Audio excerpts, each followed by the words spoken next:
1. The dreams began not long after the decision was made to return to town to settle things. I hadn't dreamed of that town or that house in a very long time, but in the weeks leading up to my return, I was confronted with a recurring nightmare so unsettling I didn't mention it to anyone. Instead, I sat with it, alone and in the dark. I could feel it as if it were a living thing. Slithering about, summoning forces none of us fully understood, making it real, making it so. And there was no stopping it. Not now. Not ever. Asterisk asterisk asterisk. Sometimes I wonder if things would have been different had it not been raining so heavily that night. Would he have still appeared at the door as if born of the rain, an orphan even the night didn't want? What would have happened if I'd never answered the door or refused to let him in? I wonder.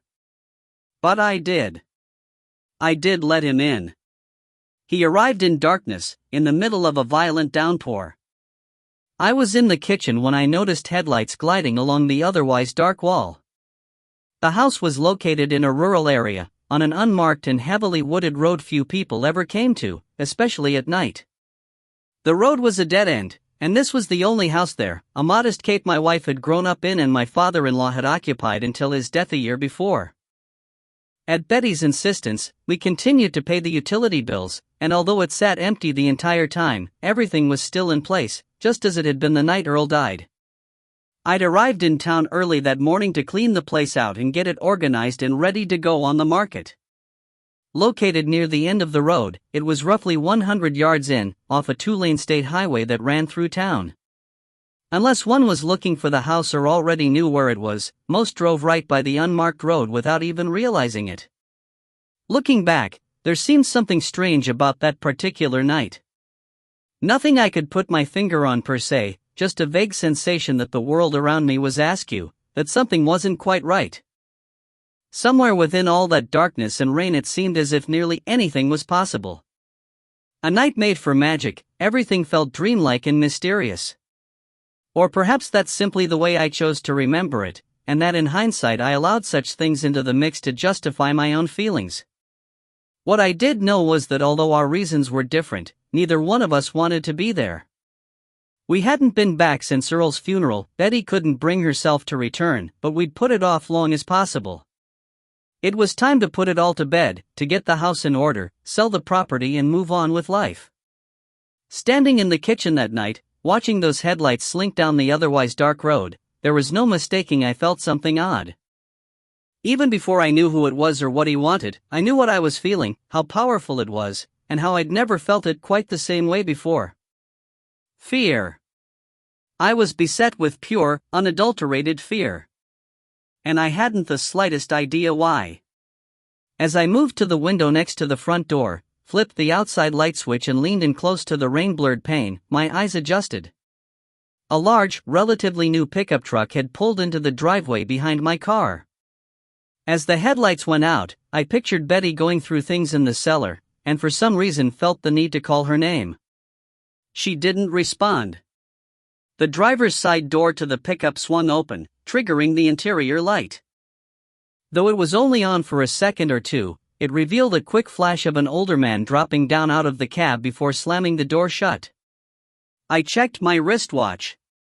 It was only a little after 7:30, but due to the storm and the fact that it was early November, it had already been dark for a few hours and felt later. I watched as the man moved across the driveway to the stone walk leading to the front door. He was tall, just over 6 feet, with a thin, rangy build. Despite the downfall, he seemed unaffected and moved at a slow but steady pace until he'd reached the house. Before he could knock or ring the bell, I opened the door. All that separated us was a storm door. The man smiled and waved at me as if we were old friends. He wore a battered baseball cap, an old pair of cowboy boots and a yellow rain slicker over an unassuming plaid flannel shirt and Dickies work pants. "Evenin'," he said, loud enough for me to hear him through the door. At closer range he was a lot older than I'd originally thought. He appeared to be in his early 70s and had a disarming, gentle manner that led me to believe he was probably harmless. But still, I had no idea who he was. "Hello," I said. Can I help you? I hope so, son, he called above the rain. Looking for Betty. I nodded, but he must have realized from my expression that I was going to need a little more from him than that. Sure, I'm sorry to bother you. His voice was deep and smooth but laced with a faint trace of southern accent, like a radio announcer from an old country western show. I'm an old friend of Betty's family. Haven't been in town for years. I'm back for a visit and heard from a mutual friend that her father Earl had passed on a while back and that you were in town to settle his business. After a slight hesitation, I opened the door. Come in. Much obliged. He stepped inside, bringing a gust of wind and a spray of rain with him. Great gosh almighty, nasty night out there, isn't it? Quite a rain, I said. He made sure the storm door closed and latched behind him. Apologize for showing up unannounced like this, he said, but when I heard Earl had passed I felt it only right to stop in and pay you and your lovely bride my respects. He offered his hand. I'm Bob Loran. We shook hands. His palm had the coarse feel of someone who had worked as a laborer for a very long time. Will Colby. Pleasure to meet you, Will. He gave my hand a firm pump then let go. Lawrence's eyes were an arresting blue, particularly set against his leathery skin, which was perpetually tanned and wrinkled, probably from years of working outdoors. Otherwise his features were hawk-like, his face long and angular, nose crooked and beaked, lips thin and pale. Heard Earl's death was sudden. Yes, it was very unexpected. A heart attack. I switched the overhead light on and stepped deeper into the kitchen. Loran followed. He managed to call an ambulance but died later at the hospital. He frowned. Had no idea. What a shame. It happened a little over a year ago, I explained. Getting the house in order so we can put it on the market.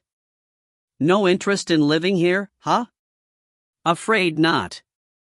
I have a place in New York.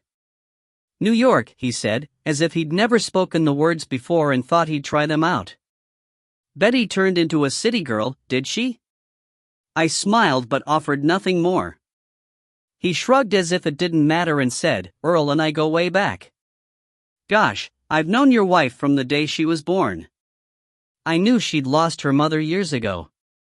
Matter of fact, that's the last time I was in town, for the services. Long time now.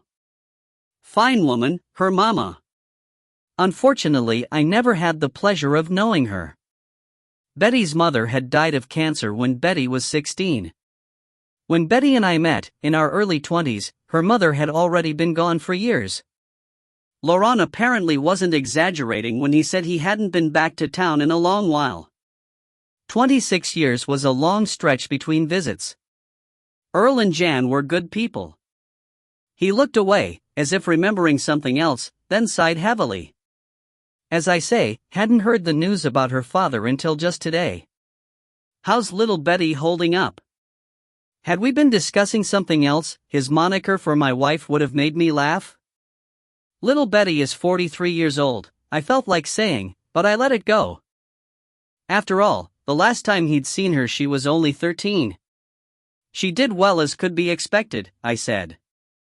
I know from personal experience you never completely get over the death of a loved one, but they say time makes it somewhat easier. Sometimes, Loren said softly. He removed his baseball cap to reveal badly thinning gray hair styled in a comb-over. Sometimes not. True enough. Let me get your coat for you. He wiggled out of his raincoat and held it out for me cumbersomely, clearly embarrassed that it was dripping all over the floor. Geez Louise, I've gone and made a mess. Not at all. It's just a little rainwater. I took his hat and slicker, hung them on hooks just inside the front door, then motioned to the kitchen set. Please, Mr. Loran, have a seat. Only if you promise to call me Bob. He smiled, showing faded dentures. Bob, I agreed. The inexplicable fear I'd initially felt had subsided, but in its wake was an equally baffling sense of unease. Make yourself comfortable. Thank you kindly. He pulled a chair away from the table, sat down and crossed his spindly legs. Sure do appreciate the hospitality, Will. I jerked a thumb toward a closed door on the kitchen wall to my right. Betty's down in the basement. I'll go get her. You've got yourself a real good girl there. He winked at me. Always used to say little Betty was the sweetest berry in the patch. I had no idea how to respond to that, so I smiled politely then excused myself.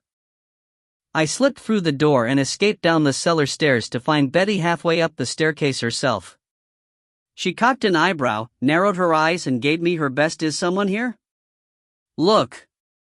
I nodded, took another step down so she could hear me, and whispered, "There's a man upstairs. Bob Loron. Says he's an old friend of your father's." Betty thought a second. What was the name? Loron. Bob Loron.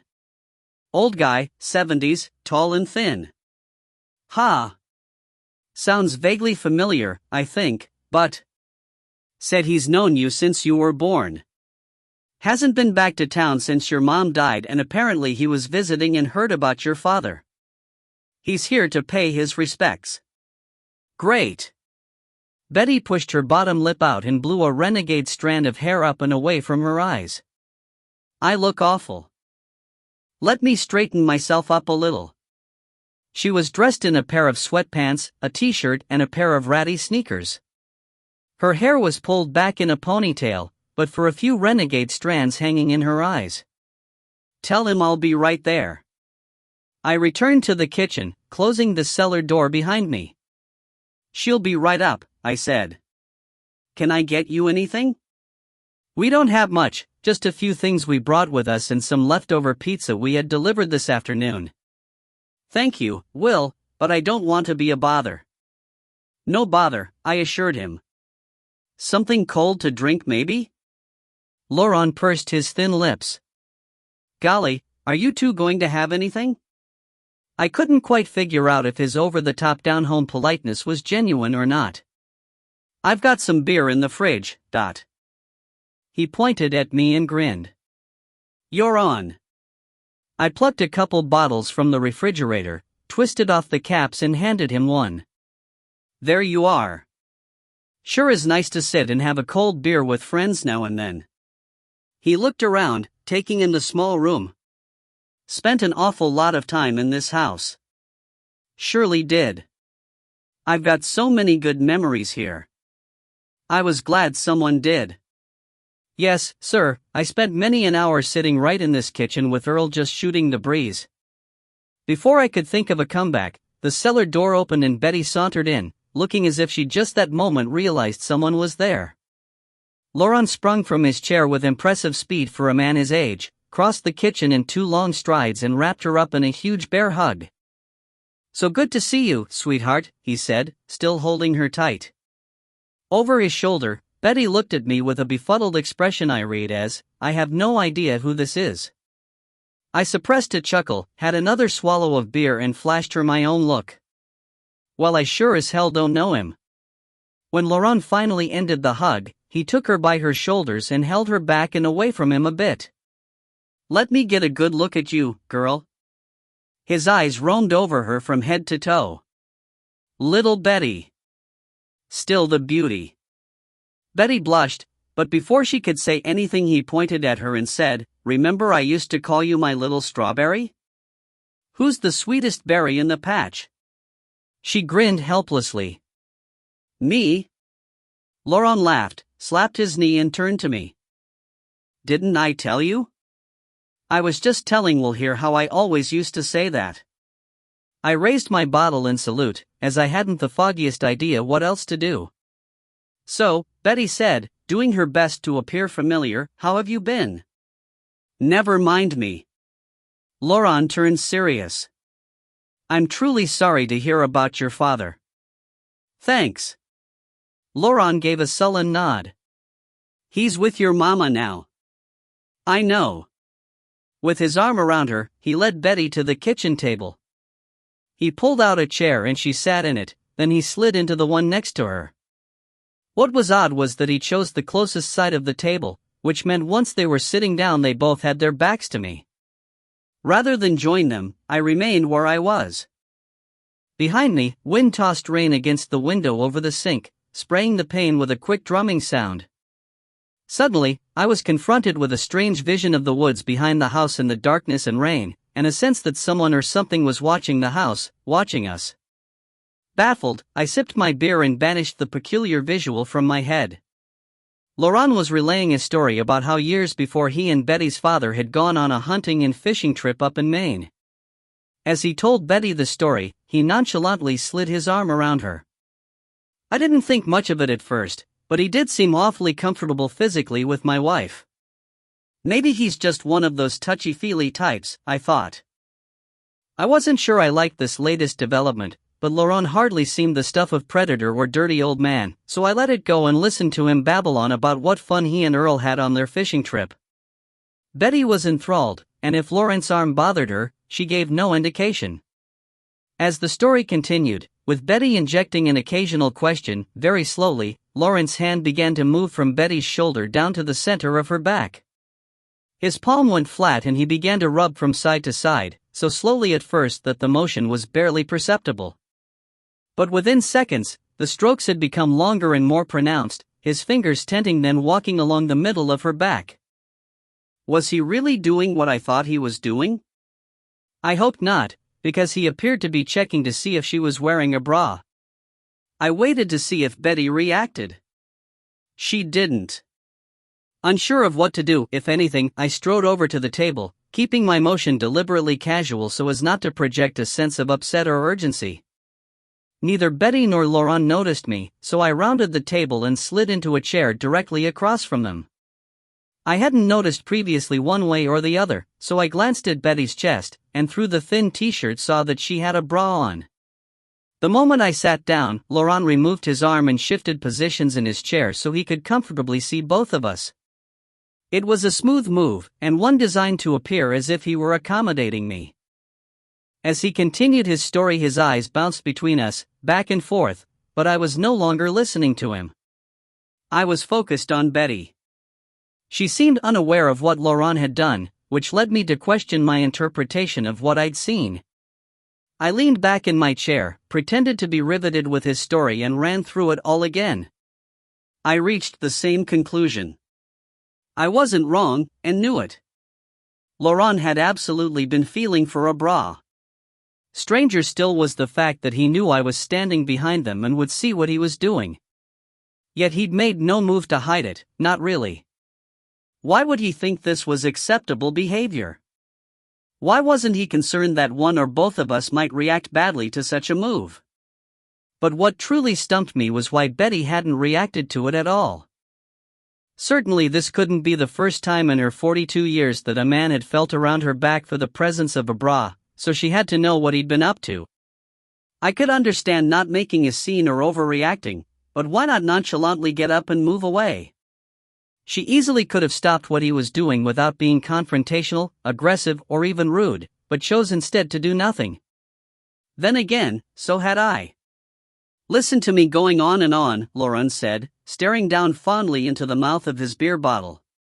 Didn't mean to ramble, I promise you I didn't.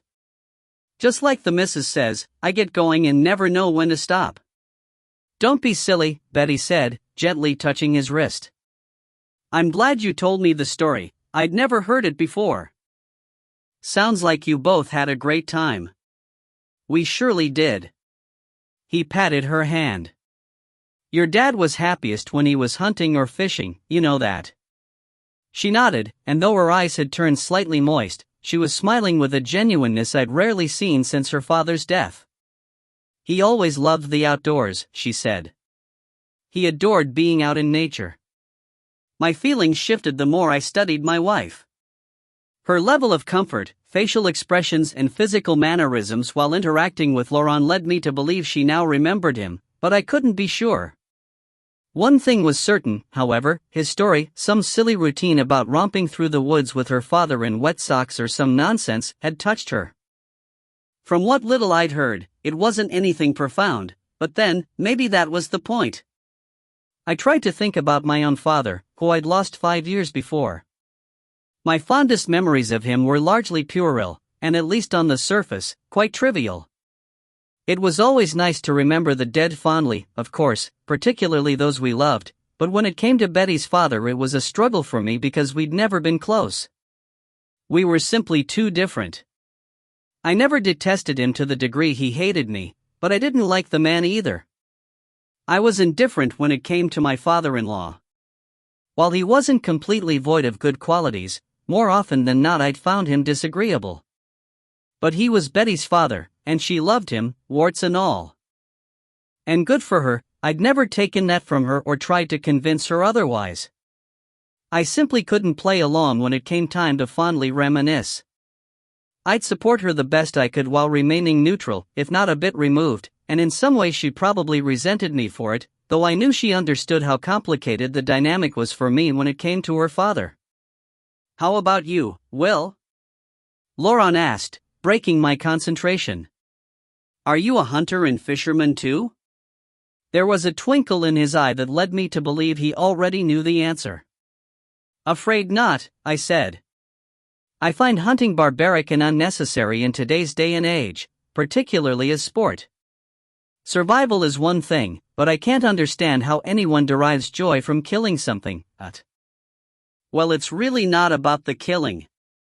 I held his gaze, which was quickly becoming annoying. "Oh no? Maybe for some, but not for me. And I know it wasn't about that for Earl, neither. Wasn't about that at all." I could sense Betty's discomfort. She knew where this was headed, as she was well aware of my views on hunting. Interestingly enough, she shared my feelings on the topic, but had always given her father and his hunting buddies a pass, as if what they did was different somehow. "Really?" I asked. "What's it about then?" Betty flashed me a look. "Will you drop it, please?" "Well, it's more about the way you get to be a part of that, what's the word when you're with your friends and enjoying the same things together?" "Camaraderie?" Betty offered. "Right. Camaraderie, that's what it's about. Being out there with all that beauty and enjoying yourself. Know what I mean? Then why not bring cameras instead of guns?" I asked. "If it's really about enjoying beauty, then why destroy that beauty with violence? If it's not about enjoying the kill, then why incorporate killing into the equation at all? Then why what now?" Laurent frowned, then just as quickly chuckled. "Sorry, Will, I'm a simple fella, you lost me there." He knew damned well what I meant, but I let it go. It's not important. A man's opinion is always important. What about a woman's? Even more, if you know what's good for you. Laurent barked out a laugh and clutched Betty's shoulder. "Am I right, Dot?" "Absolutely." Betty laughed along, but I could see in her eyes how irritated she was with me. "Can I get you another beer, Mr. Laurent?" "You go right ahead and call me Uncle Bobby just like always, or I'm liable to think I'm a broken down old man you youngsters have to call Mr." Laurent winked at her, then grinned in a manner I suspect he thought looked doting.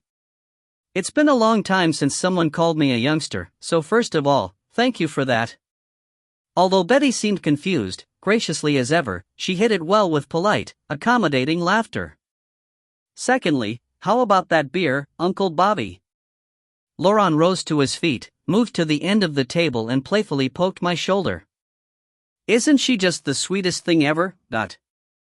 "Absolutely adorable," I said through a tight grin. "I remember when you were just a little one," Laurent said, shaking his head as if he still couldn't believe it.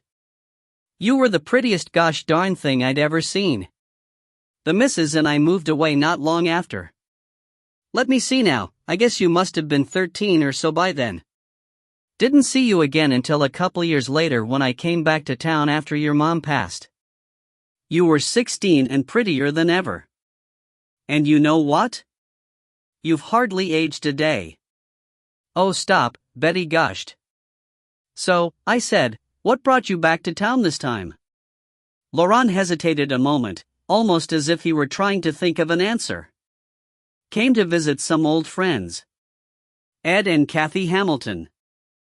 Betty, you know Ed and Kathy, they were friends of your father's too. I've known them since I was little. Yep, Ed mentioned he saw Will at the store buying cleaning supplies. We've only met once, at Earl's wake, I said. Surprised he remembered me. Rather than answer me, Laurent snapped his fingers and pointed at Betty. That reminds me. I almost forgot to tell you about Davy. You two were hot and heavy there for a while. Betty swatted at the air as if to knock the words away. That was ages ago, I haven't seen Davy in years. After we broke up, he ran off and joined the Marines. Last I heard he was married with kids and living out west somewhere. Turns out he just moved back to town. Did he? Sure did. Got to see him while I was visiting with his folks. He's been out of the service quite a while, got himself one of those fancy computer jobs, fixing them or some such thing, afraid that's all way over this old country boy's head. Strange. Ed never mentioned Davy was back home. Laurent shrugged. He's divorced now, but his ex and kids still live in New Mexico where they were all living before the breakup. When Ed told me you were in town, I happened to mention to Davy I was coming to see you and he made me promise to tell you hello from him. You ought to give him a call before you head back home. I bet he'd love to hear from you after all these years. I was always at a distinct disadvantage when it came to these types of discussions because Betty had been born and raised in town and I had not. No matter how much time passed, where we lived or where we didn't, far as the locals were concerned, she was a townie and I was an outsider. As for the Hamilton family, I'd met them at Earl's wake but probably wouldn't know them again if I fell over them. And while Betty had briefly mentioned Davy over the years, I'd never met him or even so much as seen a picture of him. All I really knew about him was that he was an old boyfriend she'd had, sort of a teenage puppy love type thing, as she described it. Maybe I'll run into him before we leave, Betty said. He'd love it, I can tell you that. Now, about that beer, I will take another, thank you. But first, if you'd be so kind as to let me use the restroom, my tired old bladder and I would be forever grateful, Betty nodded in my direction and I took the cue. Leaving my beer bottle behind on the table, I escorted Laurent into a short hallway off the kitchen. Right in there, I said, pointing to the first door on the left. I remember, but appreciate it, Will. As he slipped into the bathroom and closed the door behind him, I headed back out into the kitchen fast as I could and found Betty pacing over by the sink. Did you get Uncle Bobby his beer? I said, trying not to laugh too loud. Quiet, he'll hear you. She slapped my forearm. I can't believe you went on one of your anti-hunting tangents. It was hardly a tangent. I was just trying to make conversation, my little strawberry.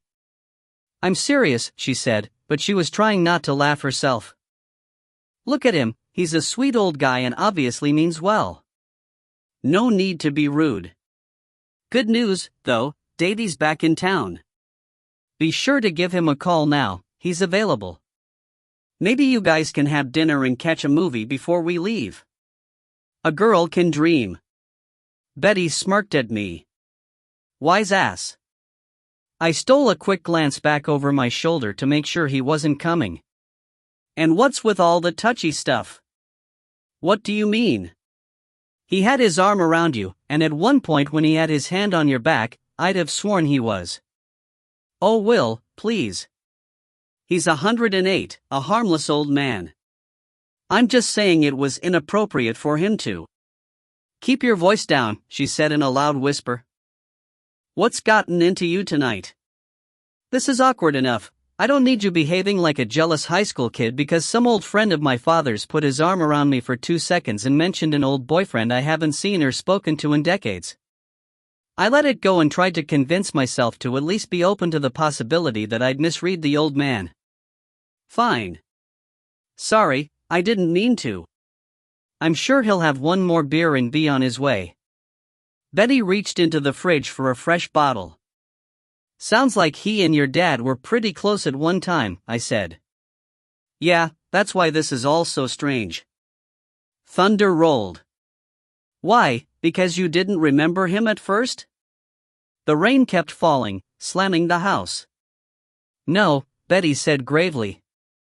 Because I still don't. 2. The dreams were so vivid I started to wonder if I still knew what was real and what wasn't. Was I truly asleep when these things happened, or was I awake? Worse, did it matter? In a dark and dreary room, I found myself lying on an old dusty bed. But I wasn't alone. There were others there too. Standing around me as if holding some sort of silent vigil. I couldn't see them, but I could smell them. I could feel their souls touching mine, all of us becoming one, a strange and hideous hybrid of good and evil, sanity and madness, innocence and guilt, a foul entity chewing through my skin like 1,000 tiny insects. And somewhere deep within the decadent lunacy, like a pinpoint of light surrounded by endless darkness, a chance for deliverance still burned. *****. The light out back came on, illuminating the backyard with a powerful spot Earl had installed over the deck. It was motion activated, the type animals routinely trip after sundown. Assuming this was no exception, I looked out through the rain-blurred window over the kitchen sink and scanned the yard as best I could through the heavy downpour. Probably a raccoon or something, I muttered, but I saw nothing moving, save for the rain and some bouncing tree branches waving in the wind. I turned back to my wife. She was still over by the table, holding Laurent's beer like an abandoned waitress. How could you not remember this guy? I don't know, major brain fart? Early Alzheimer's maybe, . If he lived in town and was as close to your dad as he claims, for that matter so close to you that you referred to him as Uncle Bobby, it hardly seems possible for you to have absolutely no recollection of who he is. I think you're taking this way too seriously. I was just a kid, okay? My parents had lots of friends. I don't remember all of them. Do you remember all of your parents' friends from when you were a child? I don't remember all their names, and might not necessarily recognize them on sight, but I have memories of who they were, particularly if they were close friends. And I'd remember someone outside the family I called uncle, I can tell you that. It's not like you were a toddler when you knew him. He said you were 13 when he and his wife moved away and 16 the last time you saw him. How could you not remember him at all now? He's an old man. Betty shrugged. He must have his dates and times wrong. Who knows? Maybe he has me mixed up with someone else. You mean you weren't the sweetest little berry in the patch? She laughed reflexively and suggested I go fuck myself. I wanted to laugh it off too, but couldn't. There was something wrong about this, something wrong about Laurent. And none of it was funny. I'm not kidding, I said. If half the things he said weren't creepy enough, and trust me, they were, if you truly have no clue who he is, then I'm concerned. Maybe it's time I asked him to leave. Please don't do that. But what if he's not telling the truth? Will. Stop. I mean, honestly, for God's sake. He obviously knew us. I was just a teenager when my mom died. It was very traumatic. I don't remember much about that entire period. I blocked a lot of it out. You know that. And besides, his time frame could be off. Regardless, I'm sure he won't stay long anyway. He said himself he was just paying his respects. Let's just get through this, be nice to the poor old coot for a few more minutes and that'll be that. Okay? I looked deep into her eyes. You really don't remember this man at all? She paced about awkwardly near the table. I don't know, maybe a little. Like I said, his name sounds vaguely familiar, I think. You think? Yes, I think. A troubling notion drifted through my mind. What if Laurent was telling the truth and Betty was lying? But why would she claim to have no idea who Laurent was? It made no sense. Then again, what possible reason would there be for Laurent to lie? I dismissed the concept and assured myself no one was lying. It was a simple misunderstanding, a confusion of dates and times, or, as Betty suggested, perhaps he'd been forgotten along with most everything else from a horribly painful period in her childhood. That was far more likely. Wasn't it? Then why wasn't I buying it? I felt a rush of nervous energy surge through me. What was wrong with me? The situation was odd, surely, but hardly warranted the levels of stress and paranoia I was experiencing. Fine, I said. One more beer and we wrap it up. Betty motioned to the window behind me with a tilt of her head. The light out back was still on. It went out a second ago then just came back on, she said. There's something wandering around out there. I nodded, eyes straining to see through the rain. Strange. Don't animals generally hunker down during storms like this? Something wrong? Laurent was standing a few feet away, just inside the room. He'd startled me because I hadn't heard him coming. I hadn't even heard the toilet flush. I told myself the wind and rain had muffled his movements. No, I finally answered. The spotlight out back keeps coming on is all. Motion activated? He asked. When I nodded he said, they're a real pain in the neck. Night like this, any number of things could set that thing off. Betty came closer. Your beer. Why thank you, pretty lady. Laurent took the bottle, had himself a healthy swig then joined me at the window. That a mulberry tree out there? Yes, Betty said. My father planted it years ago. Thought so. I was always a working man, spent years in the landscaping business. Hard work, but I always enjoyed working outside. Nothing like being outside, working with your hands, sweating under a bright sun, putting your back into it and earning an honest dollar. Know what I mean, Will? Although I'd spent the majority of my adult life residing in cities, I too had grown up in a small and predominantly working-class town, and had heard this sort of drivel about working men for years. As if laborers were the only ones that worked for a living and were therefore of purer stock than those of us who earned our livings in other ways. What they did was real work. Everyone else coasted through cushy, faux jobs while enjoying undeserved salaries they hadn't truly earned. Ironically, I'd always had respect for laborers and what they did, but that respect was rarely returned. More often than not I encountered prejudice against me due to my profession, and for not being one of them. This was no different. I knew that. So did he. I'm a college professor, I answered pleasantly. But yes, I'm familiar with working hard and earning a dollar. Whether the dollar qualifies as honest is, of course, entirely subjective. Know what I mean, Bob? Speaking of mulberry trees, he said, smiling coyly. Have you two ever heard the story about how their berries came to be red? Can't say as I have. Something tells me it's an interesting story, Betty chimed in. Matter of fact it is, and it's a love story to boot. Oh, love stories are my favorite. He winked at her. I know. Then by all means, do tell. It's a love story, but so you know, it's sad too, like a lot of love stories. What's the word they use? Tragic. That's it, tragic. Laurent made it a point to look directly at me. Sure you want to hear it? I met his gaze, unwilling to be the one to look away first. Absolutely. Well, once upon a time, Laurent began, slipping his free arm around Betty and guiding her back to the table, there was a boy and a girl that grew up and lived in the same neighborhood. They fell in love and wanted to get married, but their parents didn't approve and tried to keep them apart.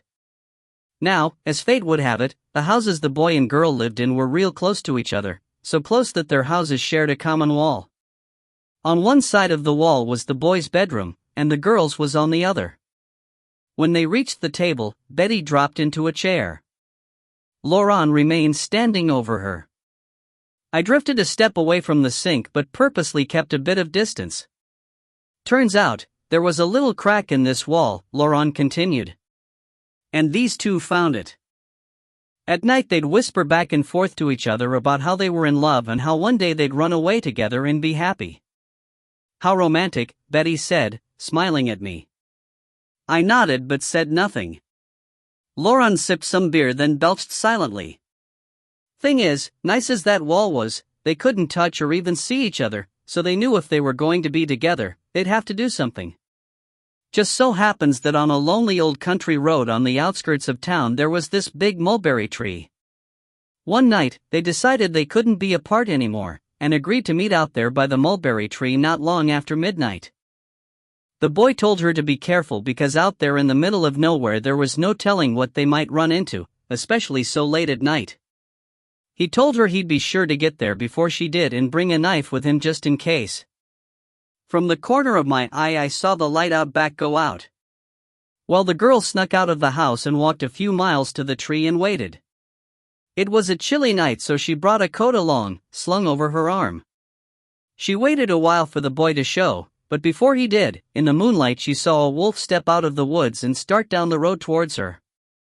The wolf had just killed and eaten something, you see, because his jaws and face were covered in blood.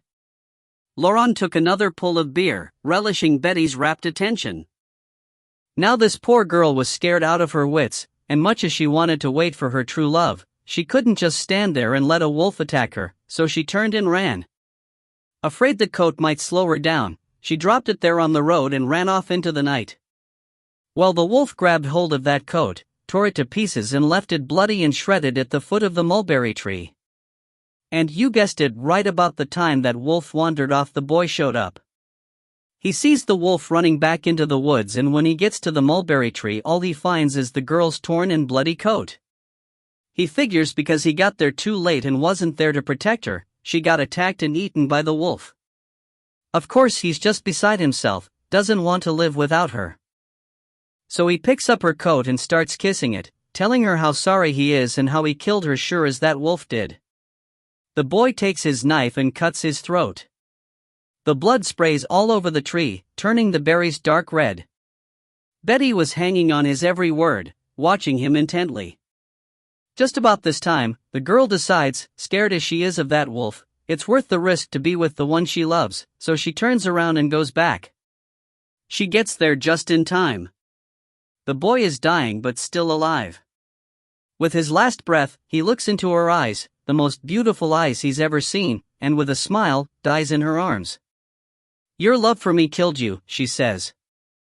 "Everyone's tried to keep us apart, and not even death's going to get away with it." And with that, she falls on the same knife and dies under the mulberry tree beside him. See, the berries are like a memorial for all time to remember those two. In the end, the two were together forever, but in death. Some say their families felt so bad over keeping the two apart that their bodies were cremated and put in the same urn, so they could be together in that way too. And that, he said, raising his beer bottle up, is why mulberry fruit is a deep, dark red. "Pyramus and Thisbe," I said. He and Betty looked at me, stone-faced. I'd lied. I actually was familiar with the story. I should have let it go, and normally would have, but for some reason I wanted to embarrass him. The story you just told. It actually has its origins in classic Greco-Roman mythology. The boy and girl were Pyramus and Thisbe. And it wasn't a wolf, but a lion. The original story came from Ovid. Publius Ovidus Naso, to be precise. He was a Roman author, known primarily, though not exclusively, for his erotic poetry. He also wrote Metamorphoses, a classic poem in Greek and Roman mythology. He was quite prolific, and his work has influenced such literary heavyweights as Shakespeare, Chaucer, even Dante, and Milton. I gave him the best condescending smile I could muster. But that's a nifty down-home and westernized version you've got there, Bob. Lots of fun, and nicely told. Betty looked like she couldn't decide whether to crawl under the table or beat me to death with one of the kitchen chairs. An awkward silence filled the air. After a moment, Lauren began to laugh. I admit I've got no idea what any of that means. All I was doing was telling one of my grandmama's old stories, but I tell you what, Will, I believe you. Betty laughed along, lightly slapping the table for effect as she shot me a dagger-laced glare apparently designed to burn directly through my skull. Yes, she added, you'll be pleased to know we're both thoroughly impressed.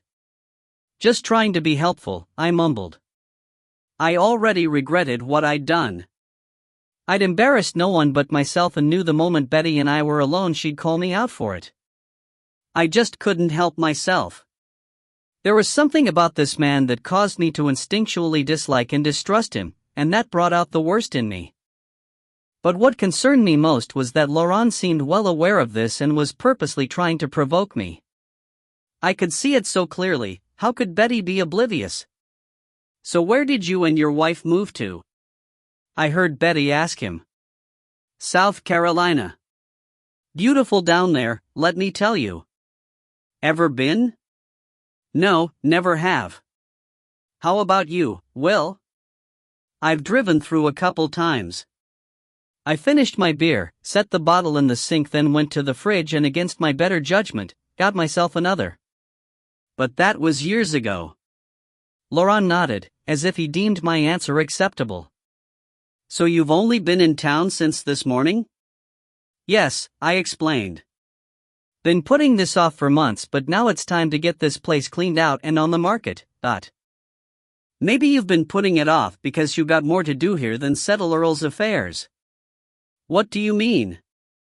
Laurent grinned and shrugged. I could have kept the place as a rental, I suppose, I said, ignoring his cryptic comments.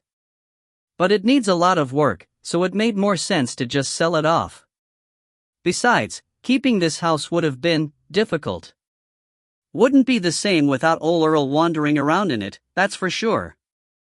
Laurent stretched dramatically, like his body had grown painfully stiff.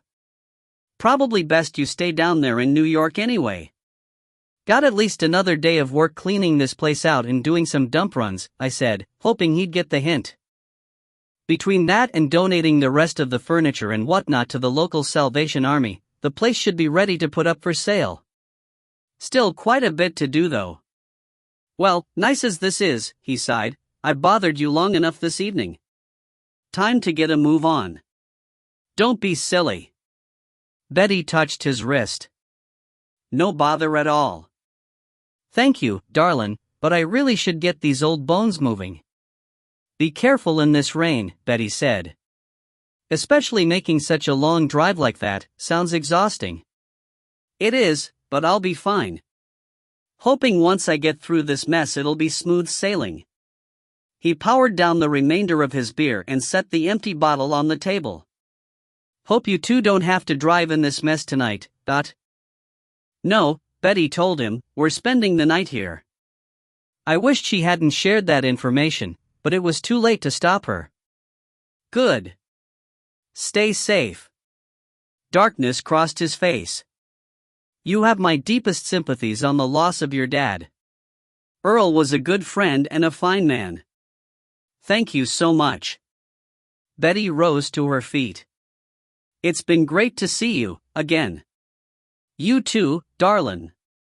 And Will, he said, thrusting a hand at me, a pleasure. We shook hands. His grip was a little stronger this time, subtly more forceful. In response, I squeezed a bit harder myself.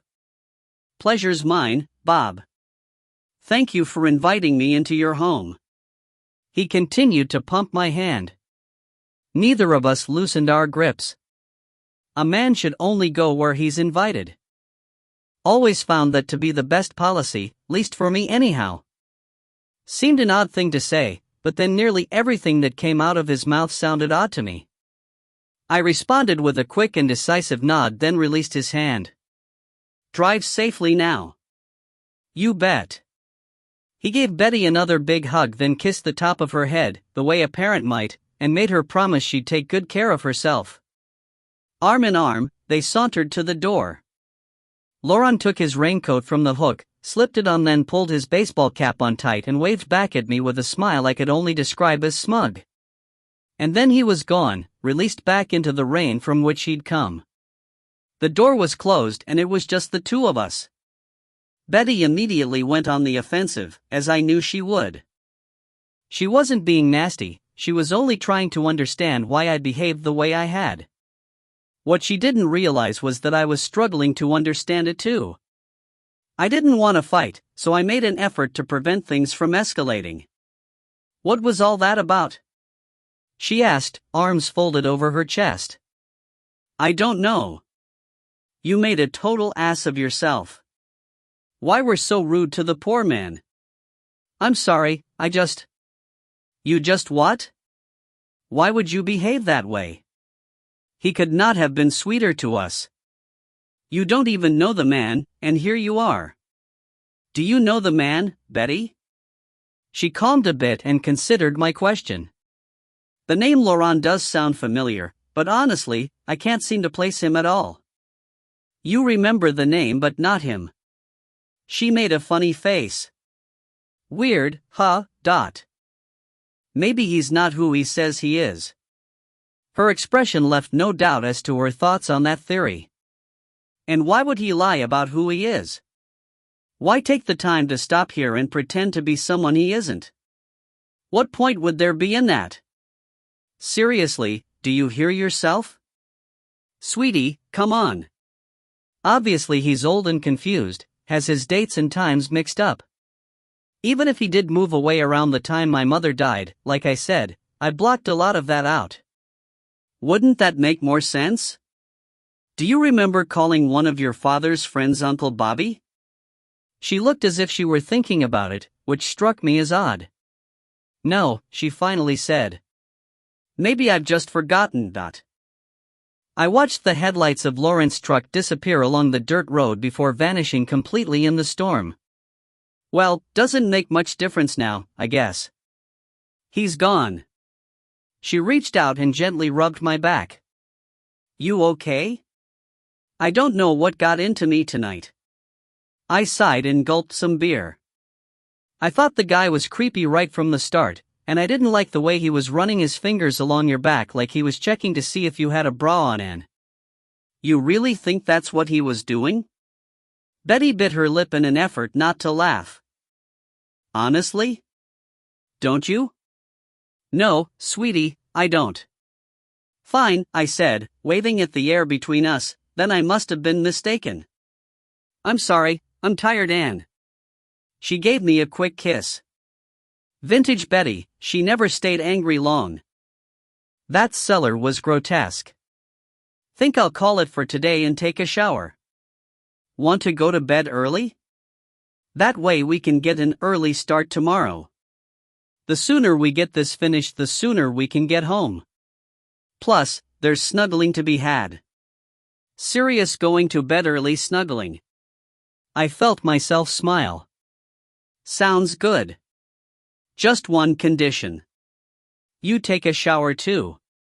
You worked up as big a sweat as I did today, and you know me, I'm partial to funk-free snuggles. We could always take one together. Then neither of us will get clean. I'm thinking of the environment here. Conserving water and whatnot." "Aha." She grabbed a suitcase she'd packed for us from the other room and headed upstairs. "Be down soon." Once she'd gone, I found myself at the window watching the night, the rain and the darkness. Laurent was gone, but I could still feel him there, lingering. Like a bad odor. A man should only go where he's invited. A chill crept through me. There, then gone. Pretending the cold beer was to blame, I sipped some more and watched the night a while longer. I have no idea how I knew, but right then, I did. I knew I'd not seen the last of Bob Laurent. He'd come to this house for reasons far deeper than paying his respects. And he was far from done with us. He'd be back. Soon. 3.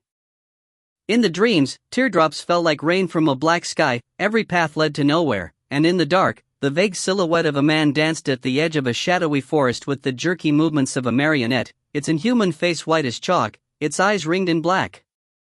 A demonic clown eerily skipping through the pain and horror of a night gone mad, it greedily lapped the falling tears with its bloody tongue, like the agony the rain represented might somehow sustain it. Then it looked right at me, right through me. And it saw the truth. Asterisk asterisk asterisk. Betty and I not only hailed from different areas of the country, we came from divergent backgrounds as well. My father was an engineer, my mother an executive with a clothing company. Ours was a middle-class family, back when the middle class still existed. Betty's was working class. Her father was a mechanic, her mother a school bus driver. I have 2 older sisters and an extended family. Betty is an only child with few relatives. My family was never wealthy, but we were relatively comfortable. Betty's family lived paycheck to paycheck and struggled financially. Education was a given in my family. Didn't matter where you went to college or even what you studied, just that you went and made something of yourself. In Betty's family, she was the first to earn a college degree, as few had even graduated high school, much less attended college. No one was any better or worse than anyone else, our families and lifestyles growing up were simply different. Each had its own sets of advantages and disadvantages, positives and negatives, and while some members of both families struggled with those differences, Betty and I never had. It was largely irrelevant to us. We were together, happy and in love. That's what mattered. The decision to live primarily in cities was a joint one, and while I rarely missed living in a small town, from time to time Betty did. We'd spent close to the first 2 decades of our marriage living all over the eastern seaboard, mostly following my career path from university to university, and Betty's career as an accounting executive at a series of huge corporations that paid well but left her little time for anything else. For Betty, returning to her hometown even for the 2 or 3 days it would take to settle her father's home, represented a chance to truly put that part of her life behind her once and for all. Earl had been the last tie to town she had, and now that he was gone there was no reason to hang on. It was more complicated for me, of course, not only because my relationship with Earl had always been strained, but because this town was a small, insular community of people who had lived there for generations and viewed those who hadn't as oddities, nuisances, or threats. During the wake and funeral I'd been disrespected, ignored, ridiculed and treated like some sort of lowlife by waves of townsfolk I didn't even know. Betty didn't notice much of it. She was burying her father after all, why would she? But even when she did, she dismissed it as the ignorance of the locals and suggested I do the same and not take it so seriously or personally. Easier said than done. Particularly when so many of them had gone out of their way to be rude to me for no apparent reason. Although Betty had always been relatively close to her father, there was a bit of distance between them as well. They were very different in some ways, and frighteningly similar in others, and their relationship struck me as decidedly lopsided, with Betty as submissive caretaker to her father's iron-fisted patriarch of one. And as sweet and accommodating as Betty was, Earl was difficult even with her, and I witnessed firsthand how debilitating that could be for her. It was hard enough being his son-in-law, I couldn't imagine what it must have been like to be his only child. Luckily, we'd always lived fairly far away from him, so our time together was largely relegated to holidays and the occasional visit. Despite their difficulties, Betty and Earl loved each other, and his death devastated her. I'd lost my father years before, also unexpectedly, so I knew what she was going through and how long the process of recovery was. If it could even be called recovery, since one never truly recovered from the death of a parent. Instead, one learned to live with the wound it left behind, a wound that never completely healed. Time had helped, however, and although the topics of pleasant memories and fond reminiscences were sometimes awkward, as I had virtually none when it came to Earl, I did my best to allow Betty those things. While I couldn't participate without being disingenuous, and therefore appearing insensitive or disrespectful, what I could do was support her and be there for her to the best of my ability. And I thought I'd done a fairly good job of it, at least until Bob Lauren pulled into the driveway. I remained in the kitchen, finished my beer and paste, trying to figure out why he'd had such a strange effect on me. All the while I watched for headlights out front and for the spotlight out back. Neither appeared. Pipes rattled. The shower upstairs was on. I pictured Betty under the hot water enveloped in steam, her body wet and slick with body wash. Even after years of marriage I was still wildly attracted to her. To others she most likely appeared to be a tidy 30-something woman, though she was actually early 40s, a classic girl-next-door type who wore little makeup and didn't have to, and looked as good in an old pair of jeans and a t-shirt as she did in a business suit. But to me she was a heart-stopping beauty that got sexier and better with age, and one of the most intelligent and decent human beings I'd ever known. In many ways I envied her. While she'd always maintained her natural good looks and fit body, I struggled to stay in shape. I looked my age, and was secure with that, enjoyed it even, but despised how my body had betrayed me. I'd once been slim and strong with little to no effort, but now, as I drifted further and further into middle age, my body was turning on me, fighting me at every turn. In the end I suppose it was my own damn fault, as I'd once played tennis and basketball regularly, and had always been an avid walker and bicyclist. Now I rarely exercised, didn't eat right as often as I should have, and spent far too much time planted firmly on my ever-expanding ass. Betty, on the other hand, generally took care of herself, had always been a runner and still logged 3 miles 5 days a week, rain or shine, summer or winter. Although we both drank socially, she'd never smoked a cigarette, and other than some pot in high school, she'd never been a drug user. I gave up drugs in my late 20s, but tried nearly all of them. Again, we were very different, and from different backgrounds. But we were good together. And we were happy. We'd always been happy. I had a slight buzz but decided I'd switch from beer to wine. Just minutes into town I'd made a liquor store pit stop, and a nice red had been chilling in the fridge for hours.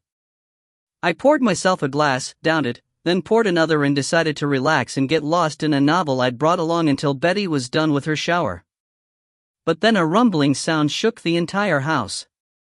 I looked to the window. Headlights appeared at the end of the road, bouncing in the darkness. By the time I'd reached the window by the front door, it was apparent that the headlights belonged to an enormous flatbed tow truck. Chained to the back was Bob Lawrence's pickup truck. Heart racing, I watched as the tow truck maneuvered precariously about the narrow dirt road, eventually executing something of a 3-point turn that left it facing back in the direction of the highway. After a moment the light in the cab came on, revealing the driver, a young skinny kid in a hoodie, and Bob Lauren. They shook hands, then Lauren hopped down out of the truck. With a wave back to the driver, he casually strolled through the rain toward the house, lugging an old suitcase along with him. As the truck charged off into the night, I opened the door to find Lauren chuckling and shaking his head. This time he didn't wait for an invite, he simply reached out with his free hand, pulled open the storm door and stepped inside. "Darndest thing," he said breathlessly. "Truck gave out on me." "Gave out?" "Died," he said, setting his suitcase down and slipping out of his coat. "Was running fine earlier. I got a couple miles from here and she took to sputtering. I pulled over, switched her off but couldn't get her started again. Don't have one of those cell thingies, even though the missus keeps telling me I need one, but as luck would have it I wasn't far from the fire station, so I got myself over there and one of the boys on the night shift called me a tow. Not sure what's wrong with her, just bought the darn thing, but the kid driving the hook said none of the mechanics over to Sully's are on until morning." "You know Sully's?" I stared at him dumbly. "Only repair shop in town," he said.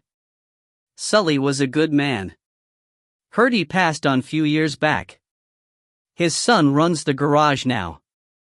Anyway, I won't know what the damage is till morning. Looks like I'm stuck in town another night. I don't mean to be rude," I said as sincerely as I could, "but is there some reason you had him drop you here?" It was either here or Ed and Kathy's, and their place is clear over on the other side of town. Besides, the kid didn't have to give me a ride at all, but since he was kind enough to I didn't want to push it, know what I mean? Figured your place was closest. He shut the door behind him, hung his coat and hat on the hook and gave me a maddening grin. "Sure, hope you don't mind." "No," I said, clearing my throat and stepping aside, "come in." Leaving his suitcase behind, he accompanied me to the kitchen. "Awfully sorry to be such a pest tonight. Can't be helped. We all have car trouble now and then." He pointed to the glass in my hand. "Having some wine, are you? Would you like some?" Not much of a wine drinker, but I thank you. He glanced around. Where'd little Betty scamper off to? I could still hear the shower going. Upstairs. He listened, pointed to the ceiling. Having herself a shower? Yeah. Another beer? That'd be just fine, Will. Thank you kindly. I went to the fridge, got him a beer and handed it over. So is there someone you want to call or?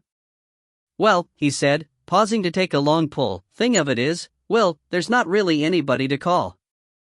I felt my gut tighten. What about the friends you came to visit? Ed and Kathy's is even smaller than this place, and, well, with Davy back in town and staying with them until he can find his own place, afraid there's no room for me. Surely you must know plenty of other people in town, I said evenly. There must be someone who can help. I know you. He winked. But I sure do hate to impose. I'm sure we can figure something out. I thought about it a moment. There's a little motel just over the town line. We passed it on the way in. It doesn't look too bad, and I bet they have very reasonable rates. I could give you a lift and you could spend the night there. This is real embarrassing, but I'll be honest with you, Will. I cleared my throat. All right. I've never been one for credit cards and such, don't even have one. And I only brought a small bit of cash with me. I'm already worried if the truck costs too much I might have to get a hold of Edith and have her wire me money. So, much as I hate to admit it to you, I just don't think I can afford a motel room. Pipes rattled overhead as the shower shut off. Without really thinking about it, I pictured Betty stepping from the shower and toweling herself off in a fog of steam. By the expression on Lauren's face, it wouldn't have surprised me if he'd done the same. He looked up at the ceiling like he expected to see some sort of religious vision, staring with wide eyes and his mouth hung open. After a moment, his eyes slid shut and he had another sip of beer, savoring it as if he'd never tasted anything quite like it before. Would you excuse me a moment? The sound of my voice snapped him out of his trance. Sure. He slowly licked his lips. If you don't let Betty know I'm back, she might wander in here all powdered up and embarrassed. Wouldn't want that, now would we? No, I said firmly, though I could feel my voice shaking. We wouldn't. I left the room without another word, but by the time I reached the end of the hallway, Betty was already rounding the newel post at the base of the stairs. Dressed in a heavy terrycloth robe that reached nearly to her ankles, her hair was up and wrapped in a towel. She looked perplexed. Wide dark bruises ran around her throat and neck. We both pretended not to notice them. Thought I heard you talking, she said softly. It's Laurent again, I whispered. He's in the kitchen. What happened? Gently taking her by the elbow, I led her back toward the stairs, explained the situation and relayed the conversation we'd had. So what are you saying, he wants to stay here? That's what he's implying. Betty made a face, but I knew her well enough to know she was actually considering it. Well, I mean, if he has nowhere else to go, I guess. Look, I don't want this guy here, and certainly not overnight. Sweetie, he's harmless, . We don't know that. He's older than dirt, what do you think he's going to do? She frowned. We can't just put him out, babe. He seems pretty resourceful to me, I'm sure he'll figure something out. With no transportation? I drew a deep breath, held it a moment, then let it out. I offered to drive him to that little motel just outside town, whatever it's called, you know the one, but he isn't sure he has enough cash to cover the room and fix his truck. So why don't we pay for the room? I'll drive him over there right now. How much have you had to drink? I thought about it. Few beers and a couple glasses of wine. You shouldn't be driving then, particularly in this storm. Betty, I'm fine. You may be fine, but if you get pulled over and ... I'm not going to get pulled over. But if you do and you fail a breathalyzer, then you're legally drunk and you'll be arrested. You can't afford to have a DUI in your position. It's not worth the risk. Then I'll phone the motel, pay for his room with a credit card and call him a cab to run him over there. We'll pay for that too. How's that? Sounds like a plan. Betty cinched the belt on her robe up tight. I'm just not going to put an old man and family friend out in the rain, okay? Suddenly he's a family friend? You know what I mean. No, actually, I don't. I'm not even sure you know what you mean. He may have known your father, but I don't have a clue as to who he is, and I'm still not convinced you do either. For Christ's sake, we know nothing about this man other than what he's told us. And as I said, I'm getting a bad vibe from him. I'm not going to turn away someone who was a good friend to my dad just because you've decided to get in touch with your inner paranoid schizophrenic. Hopefully you won't have to, okay? Let's get him a cab. When we returned to the kitchen, Laurent apologized profusely to Betty for having returned, then rose from his chair and gave her another huge hug. Well, don't you smell nice? He added. Pretty as a flower. While trying not to projectile vomit, I let Betty present him with my plan. Y'all want to pay for a cab in the motel? It's not a problem, Betty assured him. We're happy to help. Well, I surely don't know what to say. That's awfully nice of you folks. But you've got to let me send you the money it costs once I get back home. Please. Sure, I said. Sweetie, what's the name of that cab company? She told me. I snatched my cell phone from the clip on my belt, dialed 411 and got the number. It began to ring. And ring. And ring. Finally, an answering machine picked up and a scratchy recording informed me they were closed. Great. I disconnected. They're closed. So much for that plan. I'm assuming they're still the only one in town, Betty said. In this bustling metropolis, I'd say that's a safe assumption. Far as I remember, the next closest was a few towns over, and even if they're still in business and open, I doubt they'd come this far. Laurent let out a loud and dramatic sigh. But just the same, I surely do appreciate such a kind gesture. I killed my glass of wine in the hopes it might help even me out and keep me from getting upset. You're sure there's no one else in town who could help? Betty threw me a disapproving look.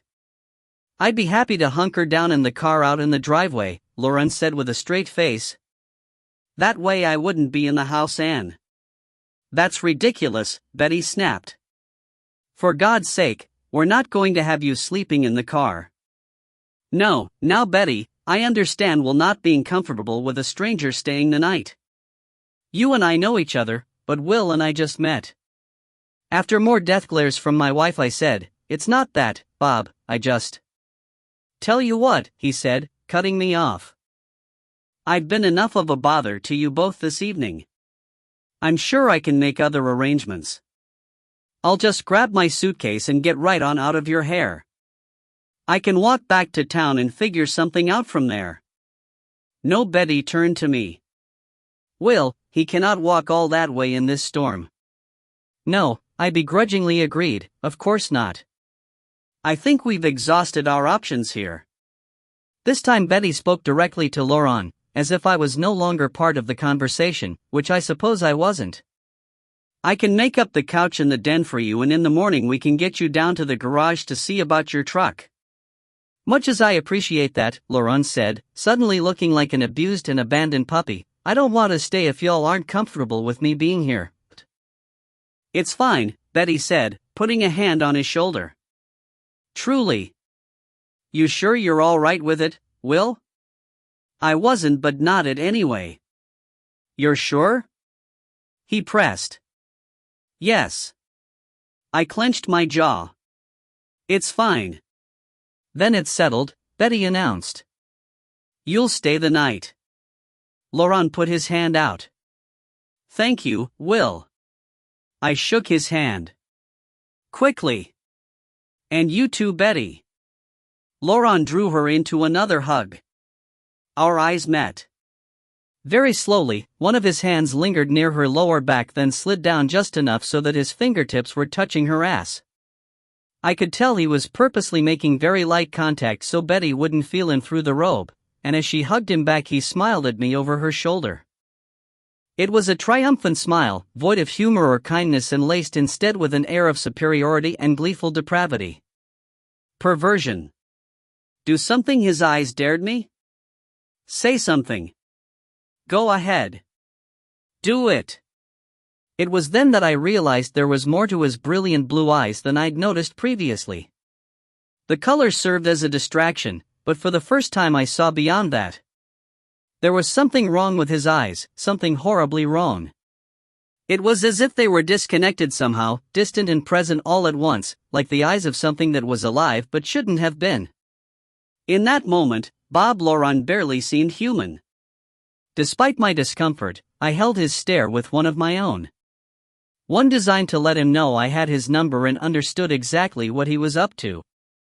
Problem was, beyond the obvious, I really didn't.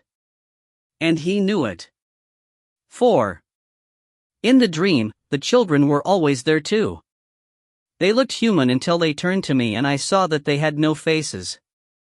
No eyes, nose or mouth, not even ears, just a flat stretch of smooth skin where those things should have been.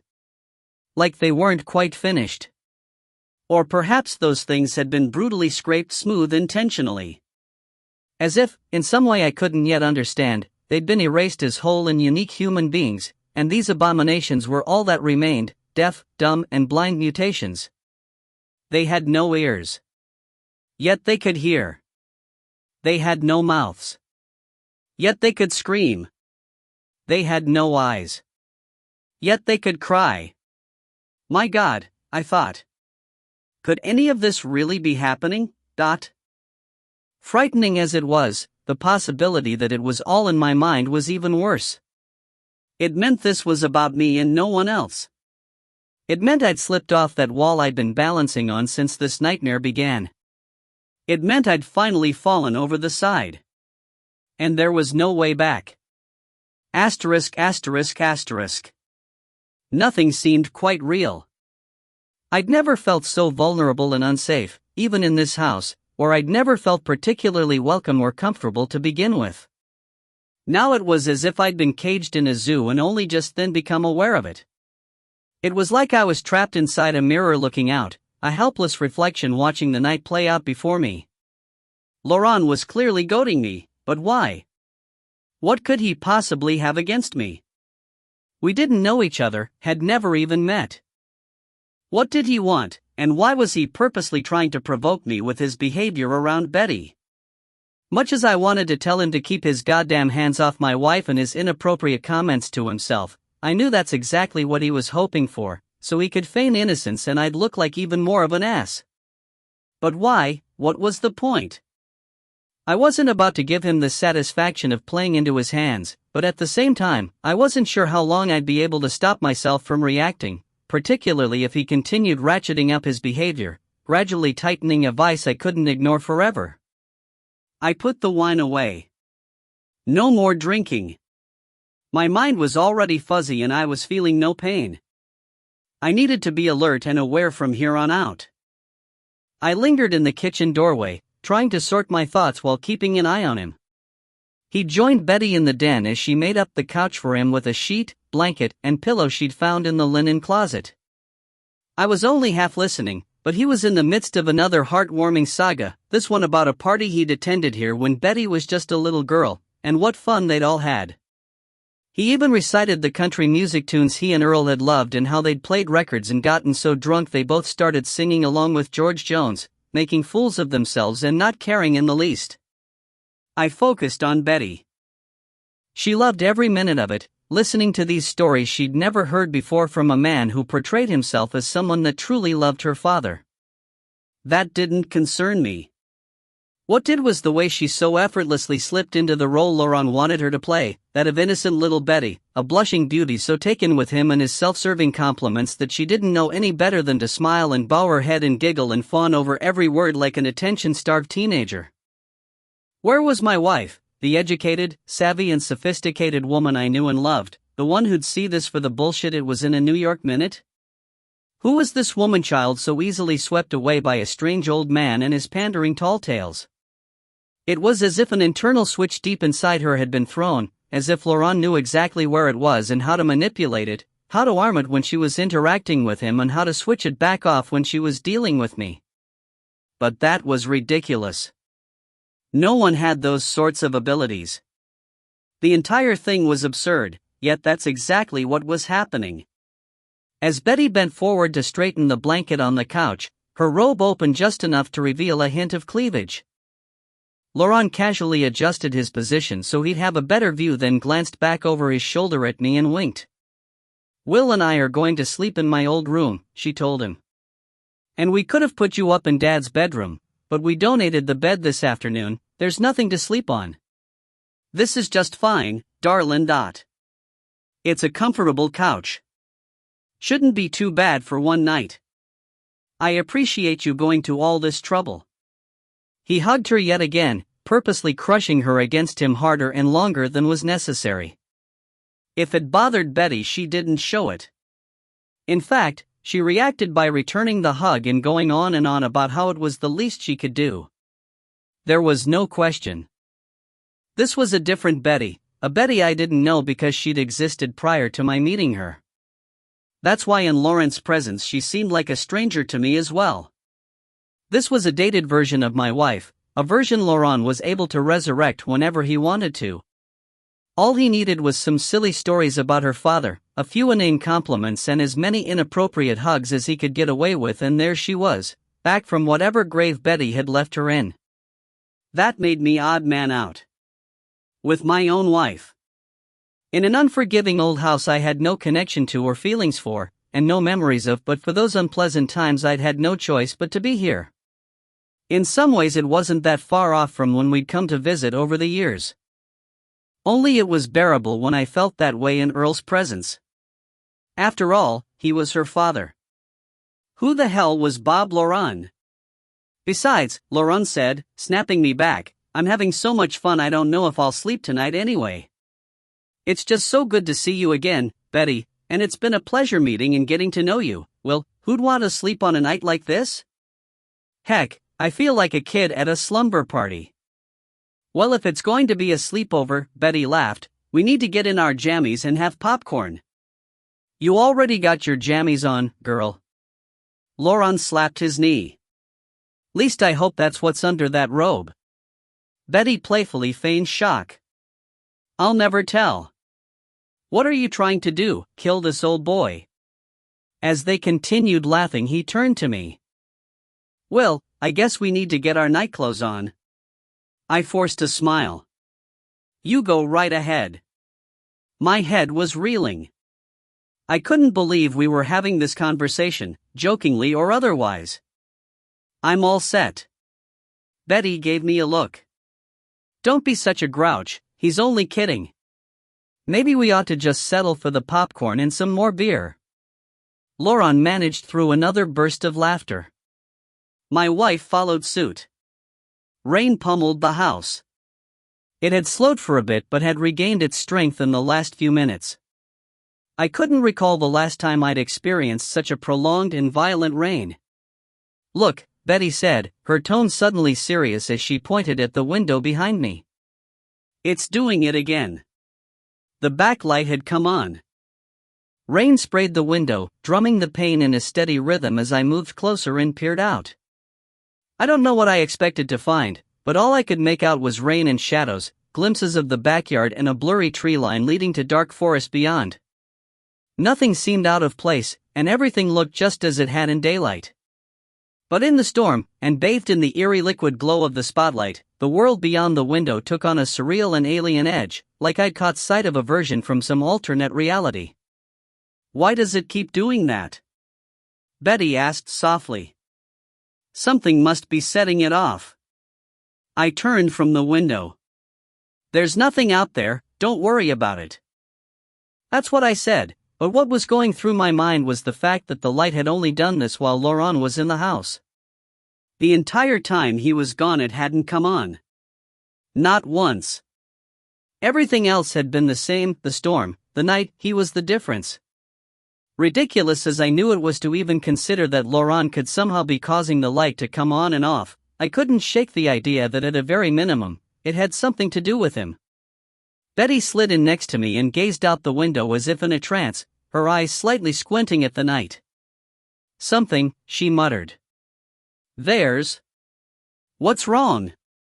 I asked, gently touching her arm. "What is it?" "I don't know, I'm not sure, I thought I remembered something." "Storm's spooking everybody," Laurent said.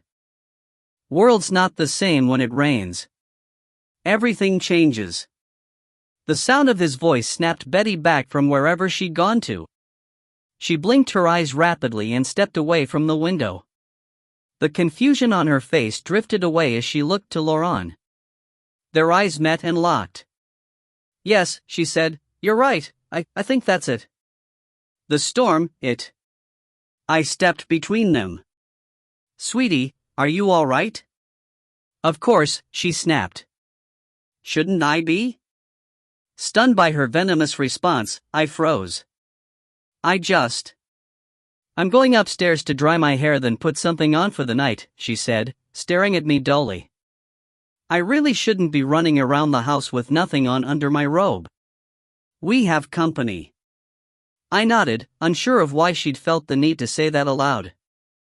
It seemed wholly unnecessary to make such an announcement when she simply could have excused herself, gone upstairs and taken care of what she needed to do.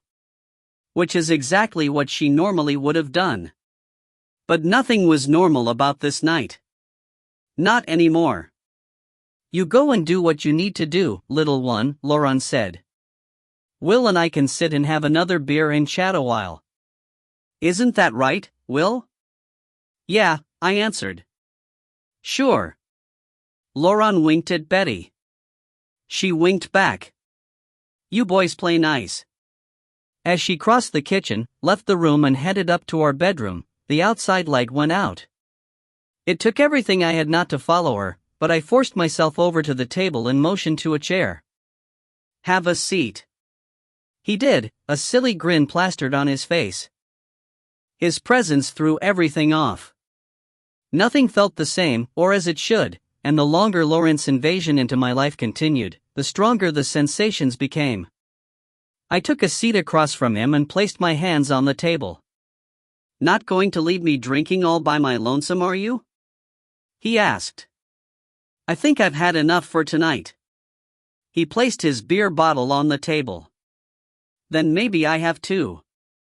Don't feel you need to stop on my account." "You two always drink like this?" "Like what?"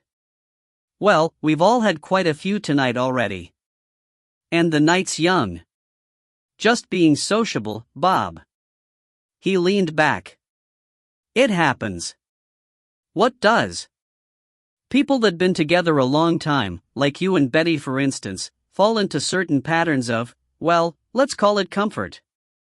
But they're not always healthy patterns. Like drinking. See what I mean? You both throw back the beer and wine pretty easy. Bet you do the same with the heavy stuff too, am I right? I'm thinking you're a Scotchman, being a teacher type and all, going to all those faculty parties and whatnot." He was right, but I wasn't about to admit it. "And I'll bet Betty's a vodka drinker," he said. "Lucky guess," I told myself.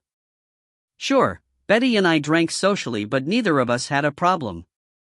We had a couple drinks most nights, but that didn't mean anything. Lots of people did that. "What's this all about?" I asked. "Why are you here? What do you want? Why are you trying to goad me?" "Why am I trying to what now, Dot?"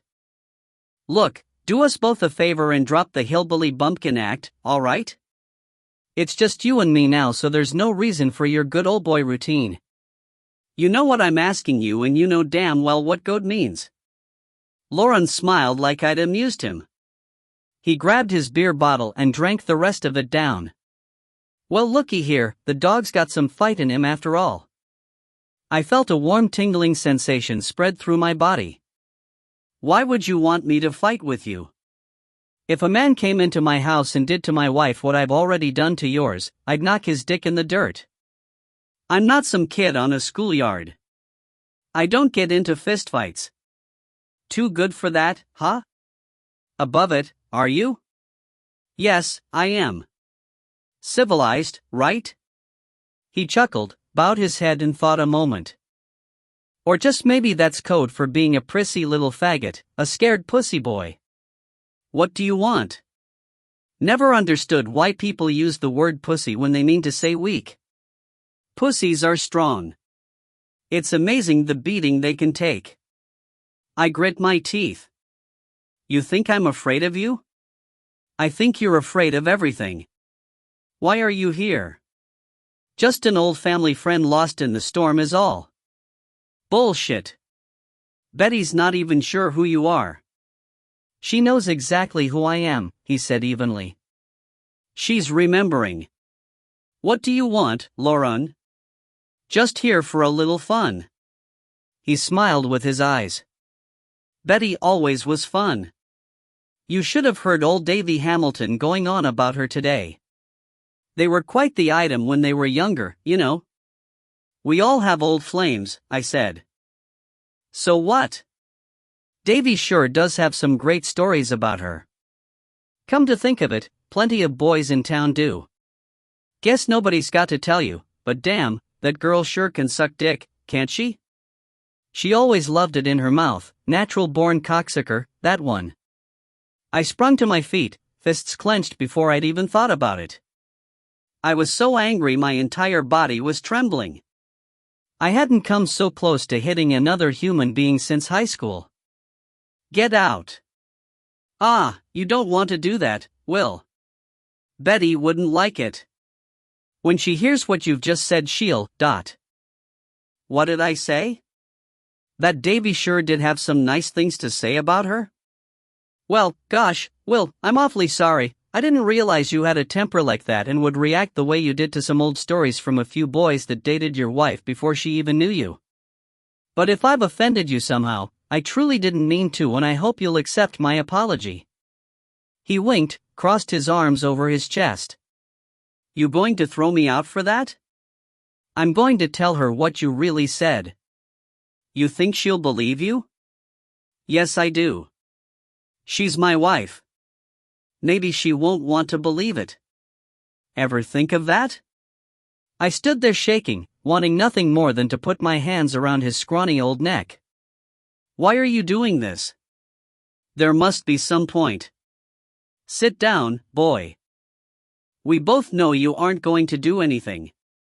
I remained on my feet. I know your type, Will, know it well. Always had a good life, good family, and a good home. Or at least that's how it looked on the outside, right? Behind closed doors it wasn't quite the Leave It to Beaver world y'all made it out to be publicly, was it? Dad drank a little too much, popped a few too many pills to keep the darkness away, yeah? Pumped a little strange on the side while everybody looked the other way and pretended he didn't. Mom saw doctors about her depression and took pills of her own, pills that made her a zombie stumbling through her own life. 2 older sisters that couldn't get out fast enough. One married young and moved across country. You still barely see her and only talk on holidays on the phone. The other's got a thing for the ladies, was always something of an outcast growing up and hit the big city by the time she'd graduated high school. Lives with another woman out in the desert now, with some dogs and an adopted son. You tell yourself you're closer to that one, but it's all a lie, isn't it? You haven't seen her in years. And when's the last time you saw your mother, Will? Long time, huh? You like to pretend you miss your old man, and maybe in your own way you do, but the two of you never got along.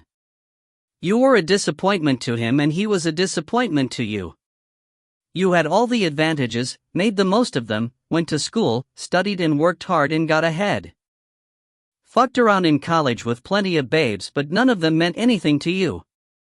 Married your first true love, made a life together. Couple cats and dogs over the years but no kids, so you two settle in and you do the whole married thing. You live the life. And now, you blinked and a couple decades are gone. You're both into your early 40s and it's all slowing down. The payoff you thought would be there isn't, it's just more of the same, day in, day out, the same, one day blurring into another. This is it, and you know that now. It doesn't get any better than where you are right now. That's why you drink the way you do, so when you tell yourself your lies, you might just believe them. You tell yourself this is the part of life where you're supposed to be able to slow down a bit and smell the roses, and it is, but that's all been taken away, hasn't it? Given away. You've never been as alone as you are at this moment, and it tears you to pieces because you still think you should have been able to stop it, to make it all right, to save the both of you. Sound about right? I swallowed so loud it was audible. How do you know about my family? I know everything, Will. It's part of who I am. And who are you? It's not the who you should be worried about. Laurent began to laugh. My stomach clenched as fear clawed at me, ripping me apart from the inside out. What are you? His laughter stopped as quickly as it began. He leaned forward on the table, glaring at me, and when he spoke it was quietly and through clenched teeth. Everything you're afraid I am. I suddenly felt lightheaded and nauseous. The room tilted and I grabbed the edge of the kitchen table for fear I might otherwise topple over. Tell me what you want. He pointed a long and crooked index finger right at me. Why? I gasped, my voice a tight croak. What am I to you? I'm the death of you both. Behind me, I heard the stairs creaking. Betty was coming. Lawrence's lips slowly curled into a devilish grin as he motioned to the other room. Did you know when they were just young'uns Davy used to fuck her right in that den, on that couch she just made up for me? Oh, they used to put on a real good show, let me tell you. And all the while poor old Earl was passed out drunk right upstairs. I rounded the table, stood over him. Get up. Get up and get out. Now. He licked his lips with a pale tongue. Yes sir, Davy used to give it to her doggy style real good, nice and deep, right up that cute little ass of hers. Betty's still like a nice hard cock in her ass, Will? I don't remember attacking him, only that he was suddenly in my grasp. I had hold of his shirt with both hands, had evidently yanked him up and out of his chair and was in the process of shaking him back and forth like a madman. Will, what's wrong? He shouted fearfully. What have I done? I threw him down and he crashed to the kitchen floor. The back of his head slapped the wall on the way down and he let out a muffled groan as he collapsed and rolled onto his stomach, crawling toward the door and begging for mercy. I straddled him, my rage rising, and cocked my fist back with the intention of slamming it into his skull. Will! What are you doing? Stop it, for God's sake, stop it! Betty's voice, shrill and laced with anger and fear. I staggered back, or maybe she pushed me, I can't remember. I only know that I found myself a few feet away as she crouched down next to Laurent, who looked dumbfounded and horrified, his face flushed and twisted into a grimace of pain. My God, are you all right? She asked him. I think so, he stammered. He's fine, I growled, my heart racing. Get up and get out, Laurent. Ignoring me, Betty asked him if he could stand. He said he believed he could if she helped him. While I paced over by the sink, she managed to get him to his feet and help him back to his chair at the kitchen table. He made a dramatic effort to swallow and said, "Thank you, Betty." "Thank you kindly." She spun toward me. "What the hell is the matter with you?" "Will," Laurent said before I could speak, "I apologize if I offended you. I never meant to, my friend." He looked to Betty with imploring eyes. "I'm sorry, Betty, I had no idea Davy Hamilton was such a sore subject." "Davy? Again with this?" She moved toward me with a level of anger I'd never before seen in her. "Are you serious? You have no idea the things he was saying about you, but..." I told a couple stories Davy told me and I guess it upset him. I never meant any harm. Will, please accept my apology. I feel just awful about this. I don't know you well enough and I should've. Shut your mouth. I tried to step around Betty, but she blocked me. I'm not going to tell you again, you lying sack of shit. Get out. You stay right where you are, Betty ordered, pointing at him with one hand and grabbing hold of me with the other. Excuse us a moment. I allowed her to drag me into the living room. Are you out of your mind? She asked, trying to keep her voice down. Listen to me, he wanted me to do that. He's been trying to get me to attack him all night, He wanted you to attack him. That's right, Dot. A frail old man wanted you to physically assault him. He's been egging me on all night, then acting differently with you. He said horrible things about you, do you understand? Nasty things about back when. I don't care what he said. Argue with him then. Tell him to leave. I have several times now. You keep letting the son of a bitch stay. She pinched her nose up by her eyes with her fingers inside. My point is that you do not physically assault a man that's old enough to be your father. Technically your grandfather. You don't physically assault anyone, but especially not a defenseless old man. He's not as defenseless as you think he is. You could have killed him. You're lucky he isn't seriously hurt. And you better hope he doesn't press charges. That's assault, what you just did. He wants to call the police, I'll give him something to call them about. If I'd wanted to be with the type of man who goes around hitting people, I easily could have found one. They're a dime a dozen. You were never like that. I'm still not. Goddammit, that's the first physical confrontation I've had in 30 years. He had it coming. He's not who you think he is, Betty. What is happening to you? I'm telling you, this man is. What? He's what? This is what he wants. What's happening right here, right now? She shook her head as if this was all too much for her to process. What could he have possibly said that could have caused the intellectual, peaceful man I know and love to behave this way? I was defending you. My frustration was to the point where I wanted to put my fist through the wall, but I controlled myself. If I flipped out again, Betty wouldn't even hear me. He said some awful things about you. Maybe that's just how you took it. I'm sure he didn't intentionally. He said Davy Hamilton used to. Oh, for crying out loud.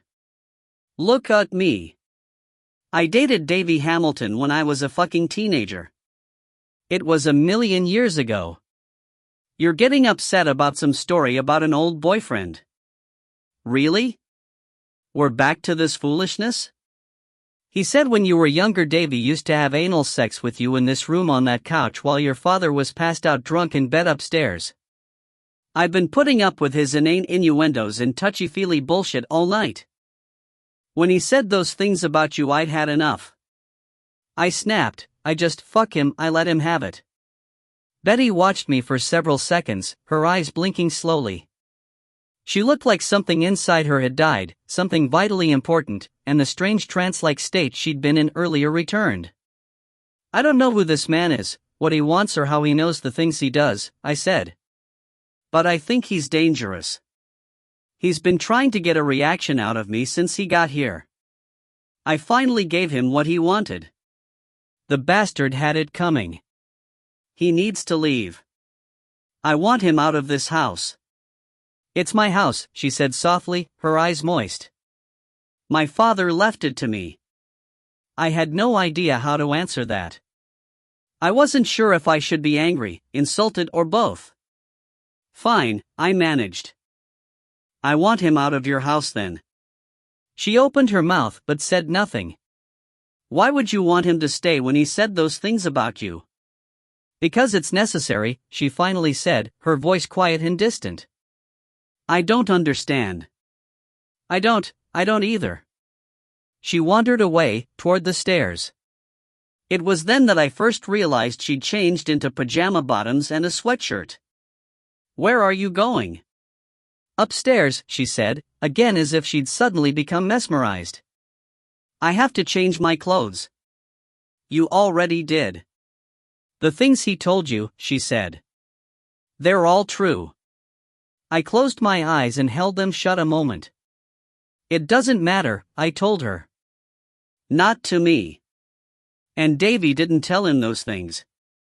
She slowly climbed the stairs. He'd never do that. Not ever. He must've. How else could Lauren have known? She answered without looking back. He was there.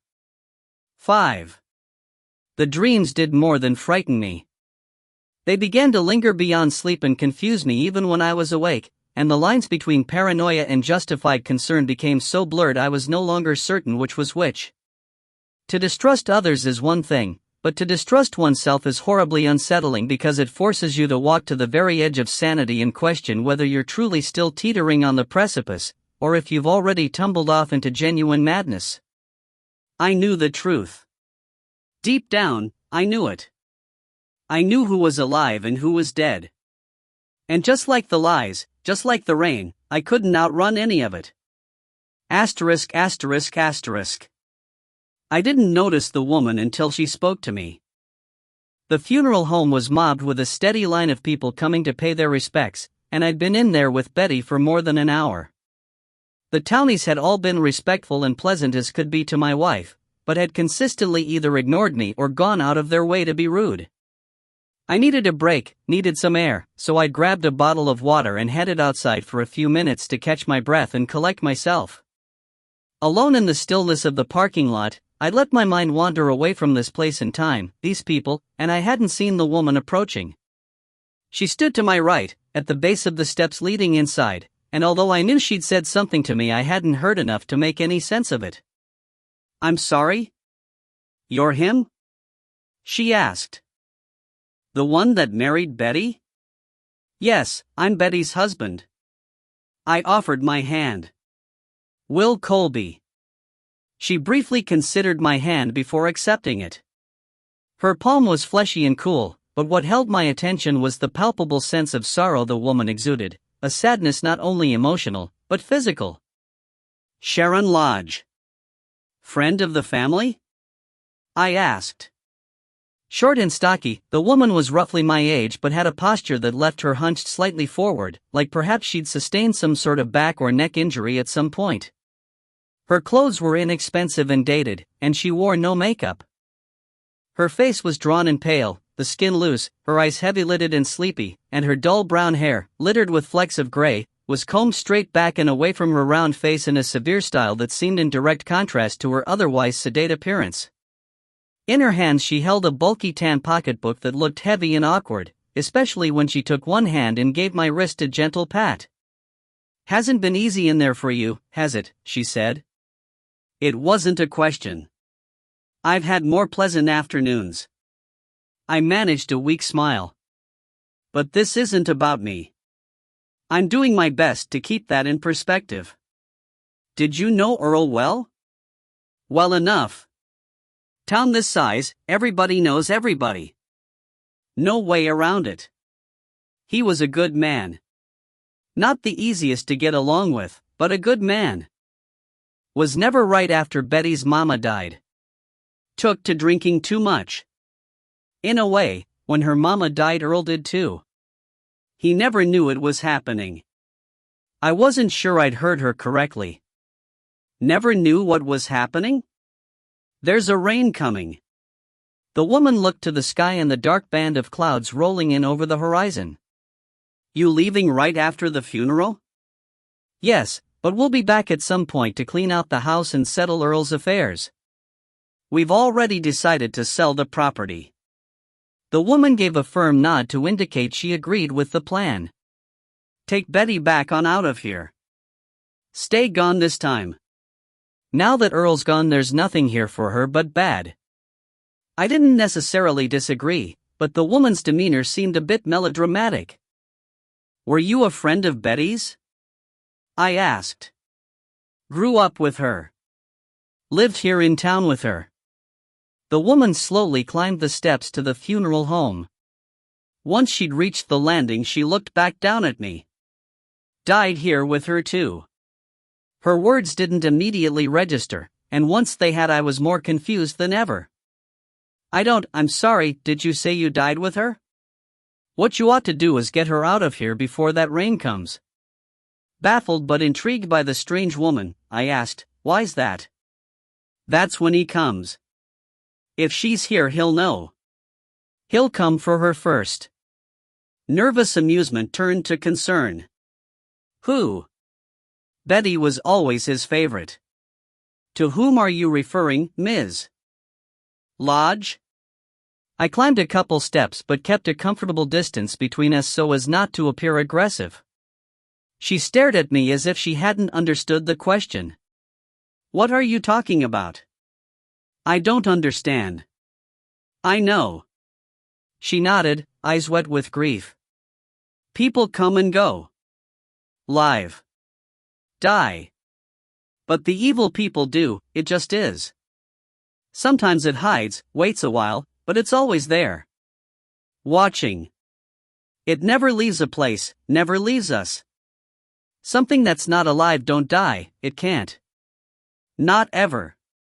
I followed the woman inside, but before I could ask her another question, Betty waved me back over into the receiving line, as another wave of people filed in to pay their respects. Sharon Lodge came through the line, shook hands with Betty, then hugged her for what seemed an inordinate amount of time. I noticed she whispered something in her ear, but I wasn't able to make out any of it. Later, I relayed to Betty the bizarre conversation I'd had with her. Poor Sharon, she said. You noticed how heavily medicated she was, didn't you? That awful look in her eyes, like there's nobody in there anymore? God, it gave me the creeps. What a tragedy. She was out of it, no question. I heard from a few people at the wake that she's had a tough time. Apparently she's had several nervous breakdowns, a couple suicide attempts, and is under the care of a psychiatrist who keeps her on some pretty powerful psych meds. But what was she talking about? Who knows? She probably isn't even sure. You don't know who she was talking about? I haven't a clue. She's sick. The woman had spooked me a bit at the time, but after talking with Betty I forgot about the encounter, chalking it up to exactly what she'd said it was, an old childhood friend that had become a sad and mentally ill woman babbling about things that only made sense in her own demented mind. I hadn't thought of that conversation in over a year. Now, standing in my father-in-law's kitchen, amidst boxes and clutter, Bob Laurent sprawled in a chair at the table and still playing up his reaction to my assault, I still had no idea what Sharon Lodge had been talking about that day. But I did know whom she was talking about. Rain pounded the house, coming down like bullets. Somewhere far away, thunder growled as it rolled across the heavens. Laurent and I watched each other but didn't speak. I could feel tension running through my body like electrical current, and although it wasn't hot in the house, I began to perspire. My mouth was dry, and a level of anger I hadn't known I was capable of continued to bubble just below the surface, threatening to burst free at any moment. I didn't want this. I didn't want any of it. Leave, I finally said. Or I'll make you leave. Laurent slowly straightened up in the chair, drawing in his long legs as he leaned on the table. Hope you're a better professor than you are a badass. Get out. I kept my hands at my sides but curled them into fists. Big fighting man now, huh? You a tough guy all of a sudden, Will? Tough enough to kick your scrawny old ass. Thought you were above all that. I'm not going to tell you again, Laurent. Get out. You don't want me to leave. Not just yet. Curiosity's a bitch, ain't it? I bit my tongue but the question came anyway. Who the hell are you? You already asked me that. And I already answered. He smiled at me with his dentures. Problem with your type, Will, is that you think you got it all figured out, the world, the universe, the light, the dark. You tell yourself you don't have any questions 'cause you already know everything. You're so goddamn brilliant and educated. Only you're not. You don't know shit. And you don't ask the questions you really want to ask because you're afraid of what the answers might be. That's why you never ask the right questions. The ones you really want and need to ask. It's only one of the reasons I love your type. People like you not only make me possible, you make me strong, make it so I can move through the world with impunity. How's that for a fancy word? Yeah, I know a few. Got any idea how easy it is to hide when no one thinks you exist in the first place? It's beautiful, your arrogance. It's like fucking oxygen to me. You think you're something more than a man? I think you're something less than one. I remained where I was. I met Sharon Lodge at Earl's wake. Did you now? The son of a bitch was amused. She told me about you. Stupid drugged out bitch doesn't even know where she is half the time. He chuckled, his face no longer hidden behind the mask of innocence he'd worn previously. Bright blue eyes wide and alive with excitement, he reveled in the mayhem, the rage, the violence, the decadence, and was doing everything in his power to drag me down into that trough of filth and degradation along with him. She was always the weakest. The ones like her drowned in it. It destroys them. If they live they end up like her, alive but dead inside, goddamn walking corpses. Some do their best to take it on, thinking it'll heal them. It doesn't. Others try to forget, bury it so deep they almost do, and then move on. But none of them ever escape it. None of them ever escape me. I'm always there. Never too far. He smiled the most depraved and unsettling smile I'd ever seen. It sent shivers through me, and he knew it. Betty was always the strong one. She was always my favorite. It's coming back to her. Slow, but it's coming. She's fighting it, the memories, the truth, the things she knows aren't just the bad dreams she's spent her life convincing herself they are. She can't hold it off forever. She knows that. Veil's coming down, will, and once it falls there's nothing left to protect her. Every ghoul she buried is climbing back up through the dirt, right up out of the grave she put them in, and nothing's going to stop them. My body trembled with rage and fear. I was in the presence of literal evil. What did you do to her? What do you think I did to her? Get out. You invited me in. You want me to leave, you'll have to put me out. I walked to the doorway, grabbed his suitcase and carried it to the front door. Keeping one eye on him, I opened the storm door and tossed the suitcase out onto the walk. Then, without another word, I grabbed him by the scruff of his neck, yanked him from the chair and bodily removed him from the house. He offered no resistance, and as I forced him through the door and pushed him out into the storm, he stumbled, lost his footing and fell. He laid there on his back on the stone walk, unmoving, the rain pummeling him, soaking him down. I waited a moment to see if he'd get up. He didn't. At that moment I didn't care if he was really hurt or if this was just more of his dramatics. I slammed shut the door, locked it, and then hurried upstairs to check on Betty. I crossed the den and fell up the stairs, crawling on all fours before righting myself and scrambling up through the shadows and darkness at the landing on the second floor. As always, I felt like the intruder here. I'd spent as little time as possible in this house, and nearly all of it downstairs.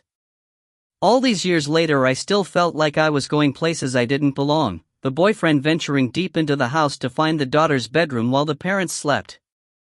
At the far end of the dark hallway was a bathroom, the door open. Earl's old bedroom was to my right, Betty's to my left. Both doors were closed, but a small band of soft light leaked from the crack at the bottom of Betty's door. I remembered the first time I'd come this far, standing in my girlfriend's bedroom, so taken with her and so deeply in love, but more focused on the window overlooking the road, watching nervously for Earl's pickup to come rumbling along in a cloud of dirt and dust. I moved forward until I'd reached the door. Hesitating a moment, I leaned closer and listened. All I could hear was the storm.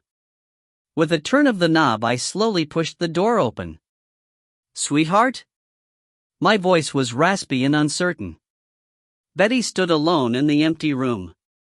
Her closet door was open and a light bulb suspended from a cord had been switched on, offering enough light to reveal 3 floorboards had been removed from the floor of the closet. The clothes she'd been wearing sat in a heap several feet away. Although barefoot, she'd changed into a little plaid skirt and a white top I'd never seen before, some sort of pseudo-schoolgirl's uniform that was far too small for her. Both were badly wrinkled and looked quite old. The blouse was so tight several seams had already split and torn, but Betty seemed unaware of it. She'd put her hair in pigtails, and smeared bright red lipstick in wide frantic swathes far beyond her lips, giving her mouth a clown-like appearance. In her hand she still held a gold tube of lipstick. She looked at me as if she were confused to find me there just then, like I'd come to her from some other place and time, which I suppose I had in a sense. I stood trembling in the doorway, my heart breaking. "Betty, dot." She nodded, but her eyes were somewhere else, somewhere dark and foreign, hiding the real her somewhere safe, somewhere far away from this old room and this dark little house, with all its nightmares and secrets. "Christ," I gasped helplessly. "Baby, what are you doing?" Betty moved to the window and looked out at the night. "Lawrence gone," I told her. "I threw him out." If she heard me, she gave no indication. Instead, she reached out with her free hand and gently brushed her fingertips against the pane, as if to touch the night itself. "He used to dance in the rain," she said softly. "I'd see him out there dancing and being so silly, and I'd laugh."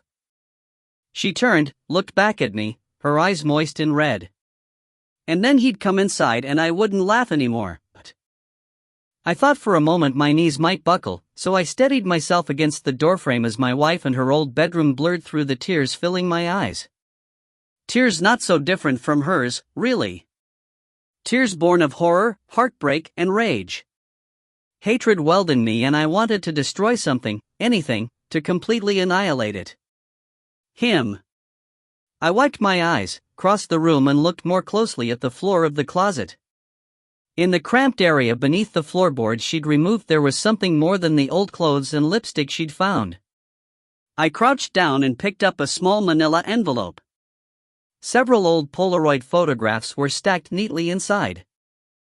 I dropped it without looking at them, rose to my feet and pulled Betty into my arms, holding her tight against me and whispering everything would be all right. She stood there in my embrace, lifeless, cold and silent. Over her shoulder, I looked out the window through the rain at the front walkway below. Laurent was still lying there, motionless. I don't know how long we stood in Betty's old bedroom on that hellish night, but it was a long time. Neither of us said anything, we just held each other and softly cried a while. And when it seemed we'd expended every bit of emotion we had, shed every tear within us, she gently broke away from me and wandered back to the window. I joined her there. Laurent still hadn't moved. Maybe he was hurt. Maybe he was dead. I didn't care either way. But Betty wasn't even looking at him. She was watching the night, studying something else, another time and night only she could see. I put a hand on her shoulder, kissed her on the cheek and told her I loved her. Her hand touched mine. Warm, familiar. "Love you too," she said, her voice barely audible. She was still somewhere else, though, somewhere far away, and I could tell from the dead look in her eyes that we were anything but done with this nightmare. As rain crashed the house, I left her there at the window, returned to the downstairs, and once in the kitchen, pulled myself free of my belt and got a phone number for Ed Hamilton. The line began to ring. I watched Laurent through the glass in the door, my anger slowly dissipating, replaced now with emptiness and the need for resolution. An older man answered on the third ring. I asked for Davy, my voice still a bit shaky. Without reply, I heard the phone being placed down on something hard. A moment later another voice said, "Hello? Davy Hamilton?" "Yes, this is David Hamilton."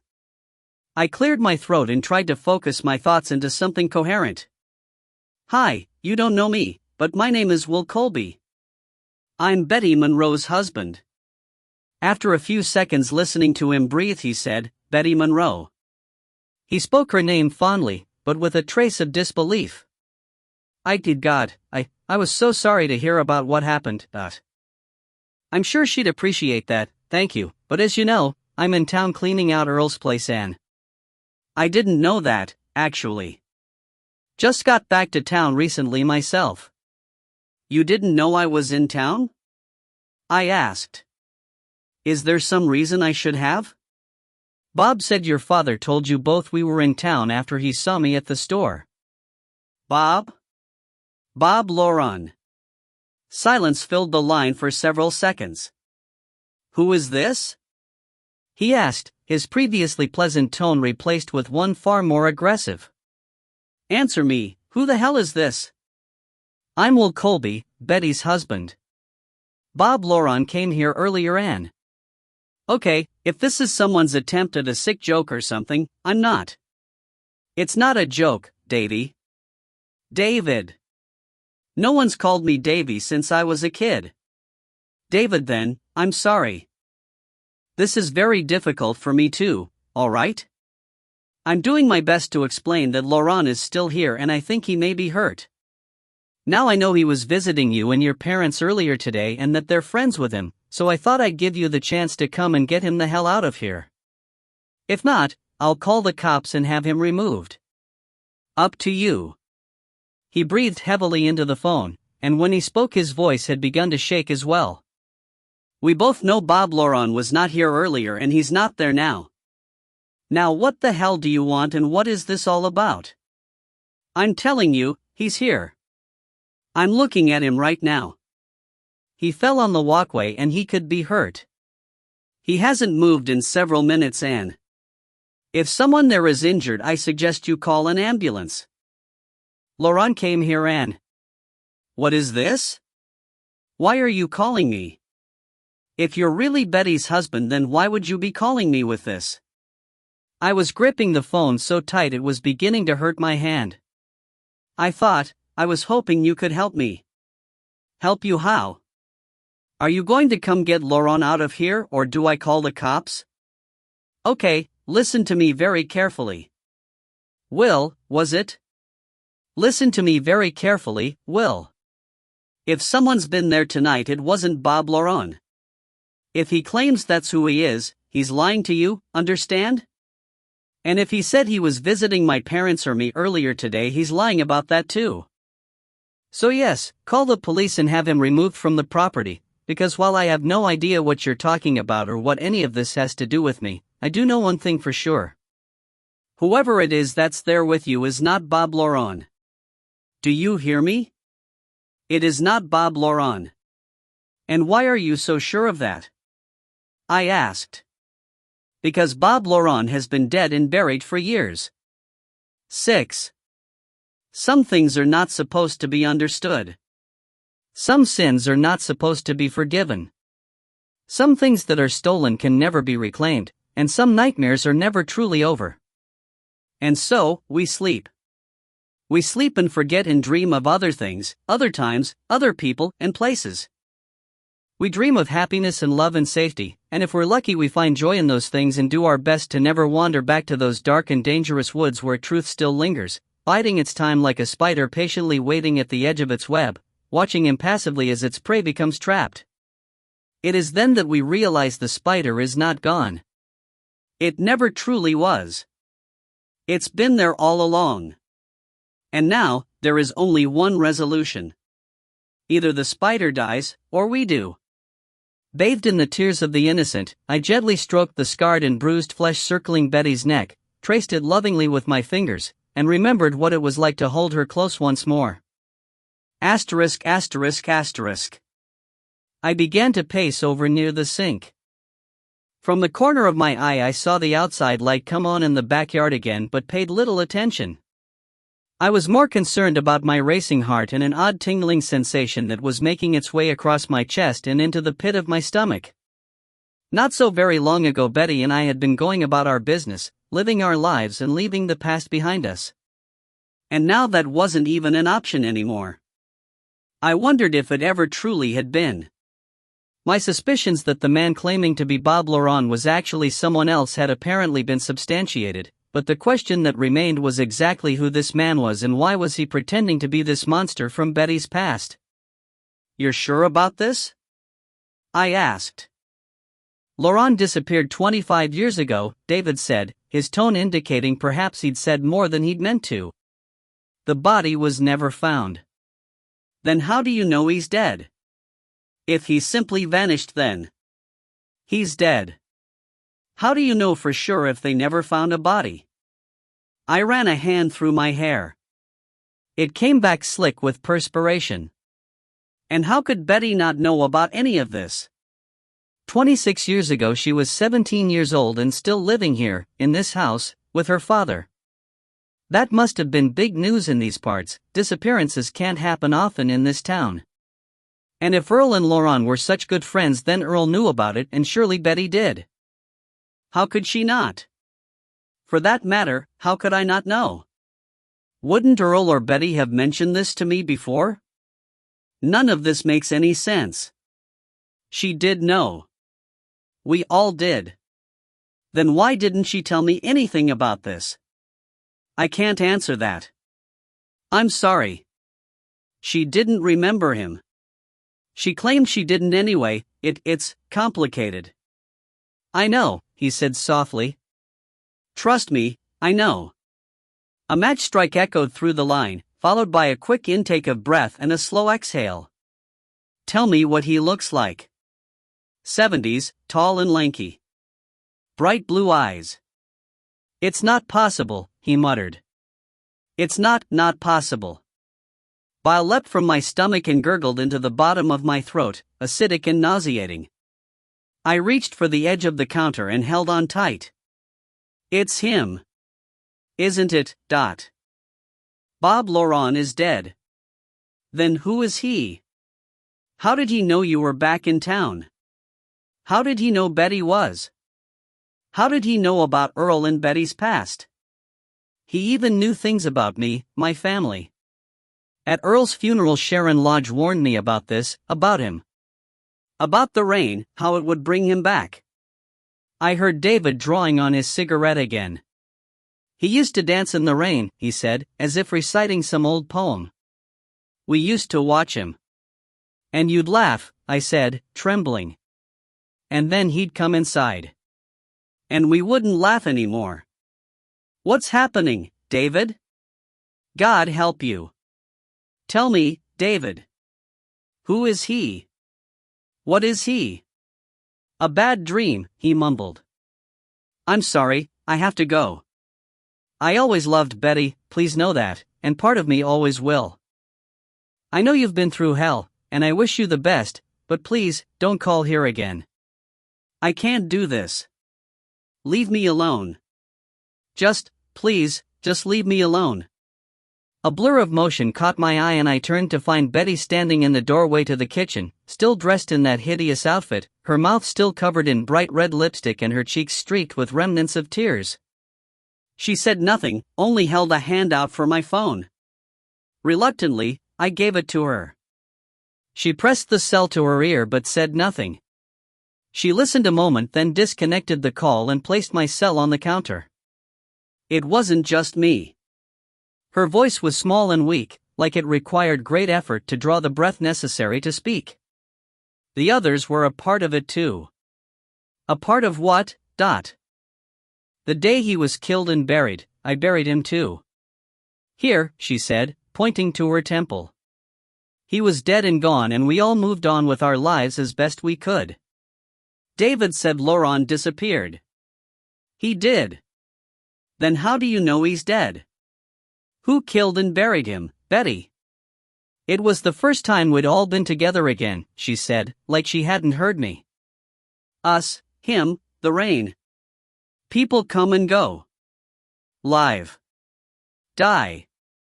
The rain? I don't understand. He worked outside. He didn't work when it rained. But the evil they do, it just is. He died in the rain. Now he's back. The dead don't come back, Betty. Sometimes it hides, waits a while, but it's always there. Watching. Not him. It. The evil inside him. It never leaves a place, never leaves us. But if Laurent's dead then?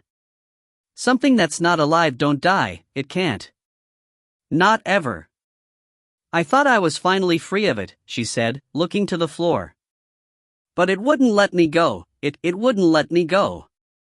I couldn't fight it anymore. The light out back went off, then quickly came back on.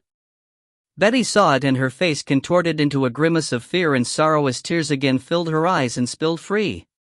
She backed away from the window over the sink, hugging herself and slowly shaking her head back and forth. "What's out there?" I asked, turning to the window. "What is it, Betty? Who is it? What did you and Davy and the others do?" I looked out but saw only rain and the powerful floodlight illuminating part of the yard. Turning, I ran back to the door to find Laurent. I wanted answers and he was going to give them to me. If not, I'd beat them out of him, but I was going to get them one way or another. Even before I'd pushed my way through the storm door and out into the rain, I saw that he was no longer lying in the walkway. Laurent had finally gotten up, but he was nowhere in sight. All that was left behind was his suitcase, which now lay open and discarded to the right of the walkway. As the violent rain crashed down on me, cold and hard, I closed on the suitcase, then crouched down for a better look. It was empty but for an old rag smeared with swaths of a white paste-like substance and an open jar which lay on its side. I scooped up the jar and spun it in my hand until a label came into view that read, "White base grease paint." I looked behind me. Betty stood in the door, watching me like a zombie. Standing, I grabbed the suitcase and hurled it out into the road, then made my way through the heavy rain to the side of the house. The backyard had fallen dark again, and there was no sign of Laurent anywhere. Soaked, I ran back for the front door, slipped inside, then closed and locked both doors behind me. As I stood dripping on the floor, I held up the jar to show Betty. She nodded and took a step back, as if I'd thrust a burning torch at her, then brought her hands to her face and slowly rubbed her fingertips against her cheeks like she was putting the paint on herself. "He wore this?" I asked. "Why?" "At first to make us laugh," she answered. "Then to make us cry. Jesus Christ." I tossed the jar onto the table. "You defended him, all that harmless old man nonsense, you sided with him over me, protected him. Why? And how could you go our entire lives together without telling me about any of this? Why didn't you tell me what had happened?" "I don't, Betty, I don't understand." "Help me. Help me to understand. It's not about me anymore. It's about you now." She bowed her head and shut her eyes, as if in prayer. "You tell yourself they're only bad dreams," she said, just above a whisper. I told myself it was in the past and none of it happened, not really, that it was all nightmares and false memories, because none of it could be real. Even though deep down I know the truth, and now, so do you. We bury it, we fight it and push it so far down and tell ourselves every day to forget, that it's all a lie. And eventually, we start to believe it, and that becomes the reality. We survive and we move on and we find a new life, we make a fresh start and a new history with someone who loves us. We make a life where none of those old nightmares and horrors matter, and we forget. She opened her eyes and looked right at me. We forget because that's what we want, what we need. And while the pain and fear never completely leaves us, while what was taken from us is something we can never get back, what was broken can never be fixed, we hold on tight and we live our lives as if none of it ever happened. Because if we stop to remember, if we stop to look, we will see, and then it comes to life again and everything we've built comes toppling down like a house of cards. But Laurent is dead, I reminded her. You and David both insist he was murdered. But if a body was never found, there's only one way you could know that. She nodded. If he's really dead, then how can he be here with us tonight? A sudden burst of nervous, joyless laughter escaped me. You expect me to believe he's some sort of, what, ghost? Baby, I know this is hard for you, but you have to accept it. You have to let this go. You have to let me go. What the hell are you talking about? Evil is real, Will. Sometimes you can touch it. I walked away, came back, then walked away again. It felt like I was literally about to come out of my skin. This is madness. What is going on? Okay, get your things, we're leaving. Right now, tonight. I can't. You know that, Dot. I stood there shaking with anger and confusion, trying my best to figure out exactly who was standing there with me. The longer the night went, the less recognizable my wife became. Then I'm calling the police. The bastard is out there somewhere, and I want him off this property. This time it was Betty who laughed, a pathetic, helpless little laugh. The police? Will, for God's sake, do you really think the police can help? Don't you understand what Davy was telling you, what I'm telling you? Whoever was sitting in that chair is a man and nothing more. His truck, it broke down and was towed away. Was that all an illusion too? In a way, she whispered. Like a dream, a bad dream. We need to have them sometimes. They help us see what we need to see, the things we need to know, Rain sprayed the windows, tapping the panes and summoning us out into the storm. I looked to the window over the sink. The light was on again. Fine, I said. I'll handle this son of a bitch myself. Betty nodded sadly. I wish there was some other way. But there isn't. My wife reached out and took my hand in hers. Slowly, she led me back out the front door and into the rain. Together, we walked around the side of the house to the backyard. The outside light was still on, and at the very edge of its reach the dark forest stood silent and swaying in the storm. The rain pelted us with such force it was painful on contact, but neither of us cared. We'd become transparent. We were the ghosts now, transported to another rainy night so very long ago. Yet we were alive. The pain told me so. I held Betty's hand tight and followed her gaze as she turned and looked back up at the house behind us to the second floor where her bedroom was. And I saw. God help me. I saw. The children. Betty. Davy Hamilton. Sharon Lodge. 2 others. A boy. A girl. 5 in all, they stand in the dimly lit bedroom. A lone candle burns on the nightstand, the flame flickering, bending arcs of light along the shadowy walls and ceiling. The children surround the bed. Bob Laurent lies there before them, his face painted stark white, his eyes ringed in black. On the floor next to the bed are a shattered mug and a puddle of coffee, lying right where he dropped them when the sedative took hold and he lost consciousness. The children. Knowing what they must do. What they have agreed to do and planned out right down to the very last detail. From the tranquilizers stolen from Sharon's grandmother, to the rope bought at the local hardware store, to the hunting knife Davy's father will not notice is gone and will be back in place before he next uses it. Everything has been planned and agreed to well in advance. And it has all led to this night. This rainy day which slowly became a rainy night. The last day, and the last night any of them will have to endure these things, because on this night Bob Laurent will die. They will see to it. No one would believe such a nice man could possibly be responsible for the horrors he has perpetrated against them. No one needs to know what these children have been put through. They know, and that is enough. They will end it. They have decided. Not 1 or 2, but all 5 of them, together. Together, they will end this. Together, they will forever carry the scars of what he has done to them, and together they will forever carry the burden of what they are about to do. They will not tell, just as Bob Laurent has always warned them not to do. They have become very good at not telling, at pretending things never really happened. He has taught them well. Now, they will teach him. Davy goes first.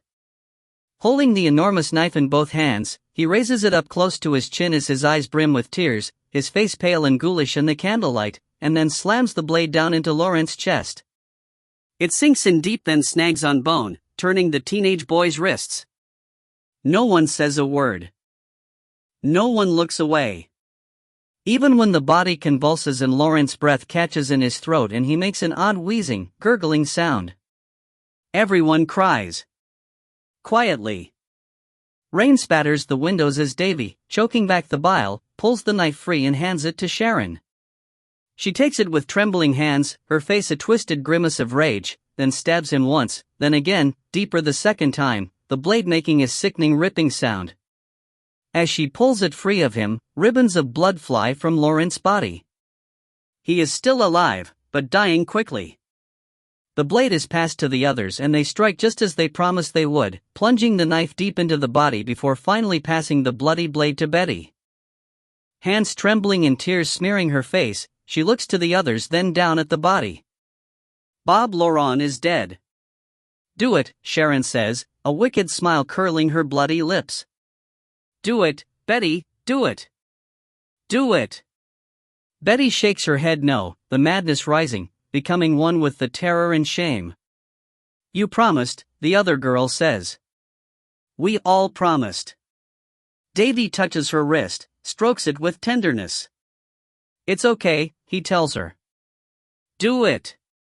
It's almost over but it can't end until we all do it. Betty hugs herself and backs away. He's already dead, there's no point, she says, her voice trembling. Finish it, Davy says. Finally, tears streaming her face, she does. The rope comes next. They bind his hands and feet with it and then fasten the second length around his neck. When the knots are secure, they roll and wrap the body in a sheet. Dark blood quickly stains it, seeping through. Together, they carry the body out of the bedroom, down the stairs, through the house and out into the night. They cross the backyard, through the heavy rain, and move into the forest behind the house. Nearly a mile in, they come to an old stone well that has been abandoned and unused for nearly a century, forgotten and overgrown deep in the woods. As planned, they have already loosened the stones and prepared the well for their purposes. Drenched in rain and blood, the children remove the stones one by one until the opening is large enough to accommodate the body. Together, they drop and roll it into the well.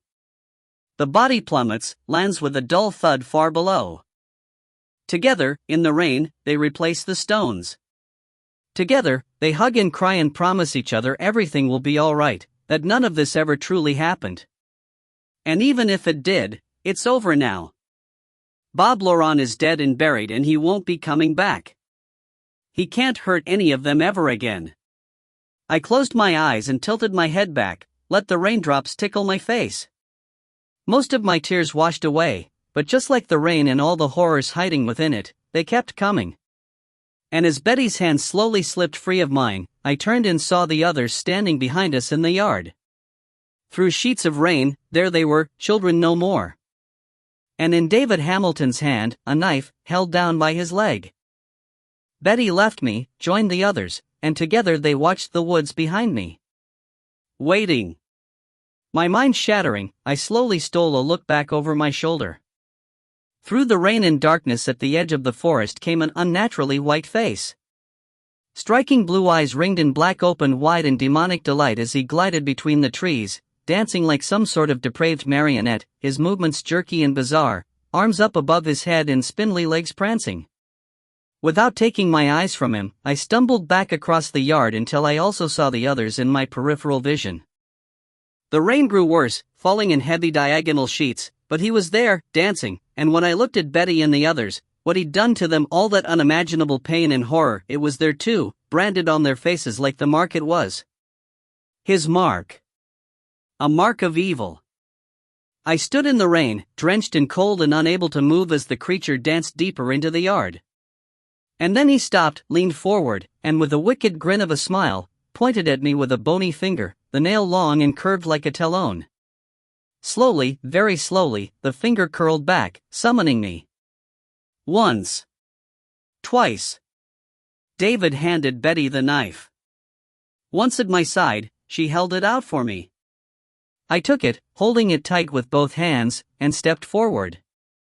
Soaked and shivering, I looked back at my wife. She nodded, her lipstick running over and dripping from her chin like blood. I reached out as if to touch her, but she was several feet away.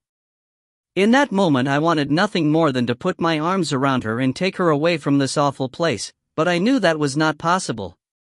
This was my battle now, my demon to slay. "Betty," I said, my voice a croak of a whisper beneath the rain, and then I turned and charged at him. It opened its arm as if in welcome, head thrown back and mouth open to drink in the rain, the blood, and the madness. I crashed into him and together we fell. He vanished beneath me, and then I was hitting him with my fists, pounding him down deeper into the muddy earth. The thing writhed about and scrambled for purchase, struggling back up to its hands and knees, swiping at me with its claws. Flailing about, it smiled. It was happy. It was enjoying the violence, absorbing it. This was what it needed. But it was weak. Time had left it weak.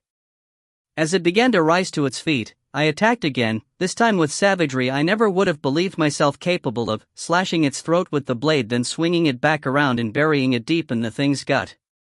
Crimson sprayed from its throat wound and gushed from the jagged hole in its abdomen, but it kept rising, smiling demonically, eyes locked on me with something like love.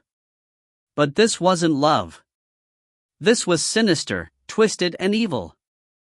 Suddenly the others attacked, pulling it back to the ground and swarming on it like a pack of ravenous wolves.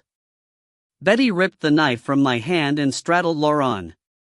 Raising the knife high above her head, she thrust it down again and again in a spray of blood and gore and endless rain. It all seemed to happen so fast, and then they were drifting away, wandering off through the storm in separate directions, each covered in blood and entrails. Finally, Betty walked away too, leaving the body behind in the mud. She never looked at me, just turned her back on the fallen creature and stared at the ground as if she might find answers there. Bob Laurent lay naked and broken in the rain, his clothes torn away, his body mangled. They'd ripped pieces of him away with their hands and teeth, nearly devouring him in their viciousness. I realized then that the backlight had been on the entire time. I looked back at the house. Light filled the kitchen window as well. Someone stood there watching, peering out at the storm. I felt my knees give out as I sank down and splashed into a puddle. After a moment David and the others all came together again, wandering back into the light. The rain had washed away the gore, but none of us were clean. We could never be clean again. I watched as David took the knife from Betty's hands. He leaned in, kissed her gently on the forehead, then turned and walked away with the others. As darkness swallowed them, Betty moved over to me, her face blank, her hair matted down and her clothes plastered to her body, put her arms around my shoulders and gently pulled me close. I fell into her, still on my knees. Her arms tightened around me and she dropped down to her knees as well. We held each other a while. There, in the rain. When I opened my eyes I looked behind her, over her shoulder. Laurent was gone. Maybe he'd never really been there at all. Or maybe he'd been there all along. Real as the night, the rain, the blood coursing through my veins and the nightmares that refused to let me go. 7. All the stones have been put back in place. From below, submerged beneath the mud and rainwater, with dead eyes he sees, watches, listens, waits, rots. Scarred bones and fading bad dreams, nothing more. Yet he haunts me still. Haunts us. As all good demons should. I remember standing at a local junkyard behind Sully's repair shop. After a drawn-out, somewhat confrontational conversation with the owner, he'd led me out to the bevy of dead and abandoned cars that had been towed and left there over the years, some dating back decades. One such vehicle was a truck that had once belonged to Bob Laurent. It had been found on a stretch of state highway a few miles outside town, parked in the breakdown lane as if he'd pulled over, shut off the engine and simply walked away. The truck had sat rotting and unclaimed ever since. As I looked at the rusted and rotted corpse that had once been Laurent's pickup, I told myself it didn't matter what was possible and what wasn't. The past was real. The evil within Laurent was real. I was real. My wife was real. Our pain was real. Between the screams, the tears, the blood and violence, the lies and wounds, scars and those moments when I'd have sworn I'd come awake with my hands around Laurent's throat, gleefully choking the life from him, I dreamed of Betty sitting beneath a beautiful old oak tree, a noose hanging ominously from a branch above her, her clothes stained with Lawrence's blood. And the faster I ran through the woods to her, to stop her from what she felt she needed to do to stop the things that had haunted her since childhood, the farther away she seemed to get. And when I could run no more, I knew I'd never catch her in time. The wolf, he was there too. But on this night of ghosts and memories, of tall tales and love stories, horrific demons in white face and a rain that crashed the earth with ferocious anger, my nightmares parted and for just a moment there was peace. No. Not peace. Understanding, anger, pain, regret, loss, and yearning that will never leave me. But not peace. Not quite. I closed my eyes and tried my best to remember the good. The joy. And all I could see was Betty. My love. Forever. For always. Why, baby? Why didn't you wait for me? Why didn't you tell me? It's all right now. It's all right. The rain, it's stopped. Do you see? Listen. Can you hear the quiet? Can you feel me there with you? There's no one dancing beyond that dark and blurry window. Not anymore. Not ever again. It's only me now. Only me. Asterisk asterisk asterisk. Even when the night began to die and a faint rumor of light burned through the misty fog in the distance above the trees, we remained in the backyard, on our knees and holding each other tight. The rain had stopped for a few hours but began to pick up again, falling heavily in twisted veils that curled and sprayed down on us. It was a warmer rain now, but just as telling. I ran a hand across Betty's face, cupped her cheek and lifted her chin from my shoulder so I could look into her eyes. She blurred through the rain, perhaps my tears. I'm sorry, she promised, but her eyes had grown sluggish and distant, and that effortless smile I'd always found so endearing, the one that curled just the corner of her mouth, now seemed forced and weary. Do you believe me? I nodded and we kissed. It was a desperate kiss full of passion and fear, longing and the knowledge that it would be the last kiss we'd ever know. There might be others, but not like this. Not here. Not now. Even as the rain crashed down on us and washed her away from me, I told her she was the most beautiful woman I'd ever seen, the only woman I'd ever loved and everything in the world to me. I held on tight, needing to keep her there with me, but she was already gone, already lost to the rain and mud. In my arms I held nothing but old clothes.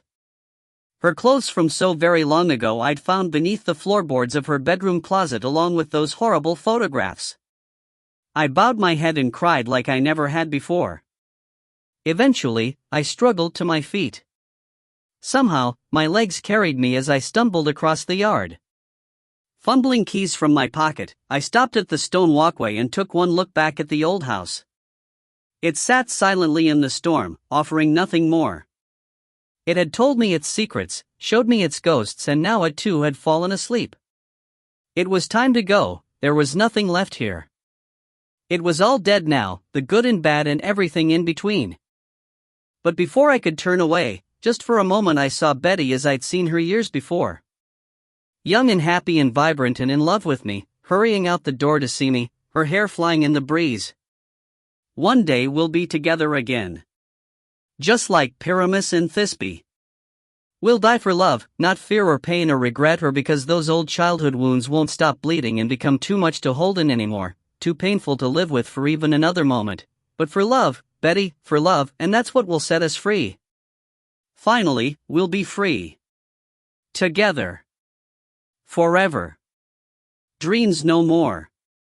Beneath the stones, beneath the earth, Laurent screamed, clawing at the sides of that old well. I forced him away, silencing his hideous screeches and pushing him back into the darkness as I clung desperately to what little remained of my sanity. I focused on Betty, still there, so beautiful and smiling at me. Sleep, my love. And when you open your eyes, I'll be there. As the vision of her faded into the early morning mist, I wiped my eyes with bloody hands and whispered a final goodbye. For just a second, I felt Betty's breath, warm and soft in my ear, telling me everything would be alright. And for the first time since I'd lost her, I believed it just might be. Without looking back, I left the dead to their graves and walked away through the rain, out of darkness and toward the slowly rising sun of a new day. About the author. The son of teachers, Greg F. Giffun was educated in Boston and has lived in various places, including New York City and Peru. His work has been published all over the world, has been translated into several languages, and has garnered attention from Hollywood, and his novels and novellas have been consistently praised by readers and critics internationally.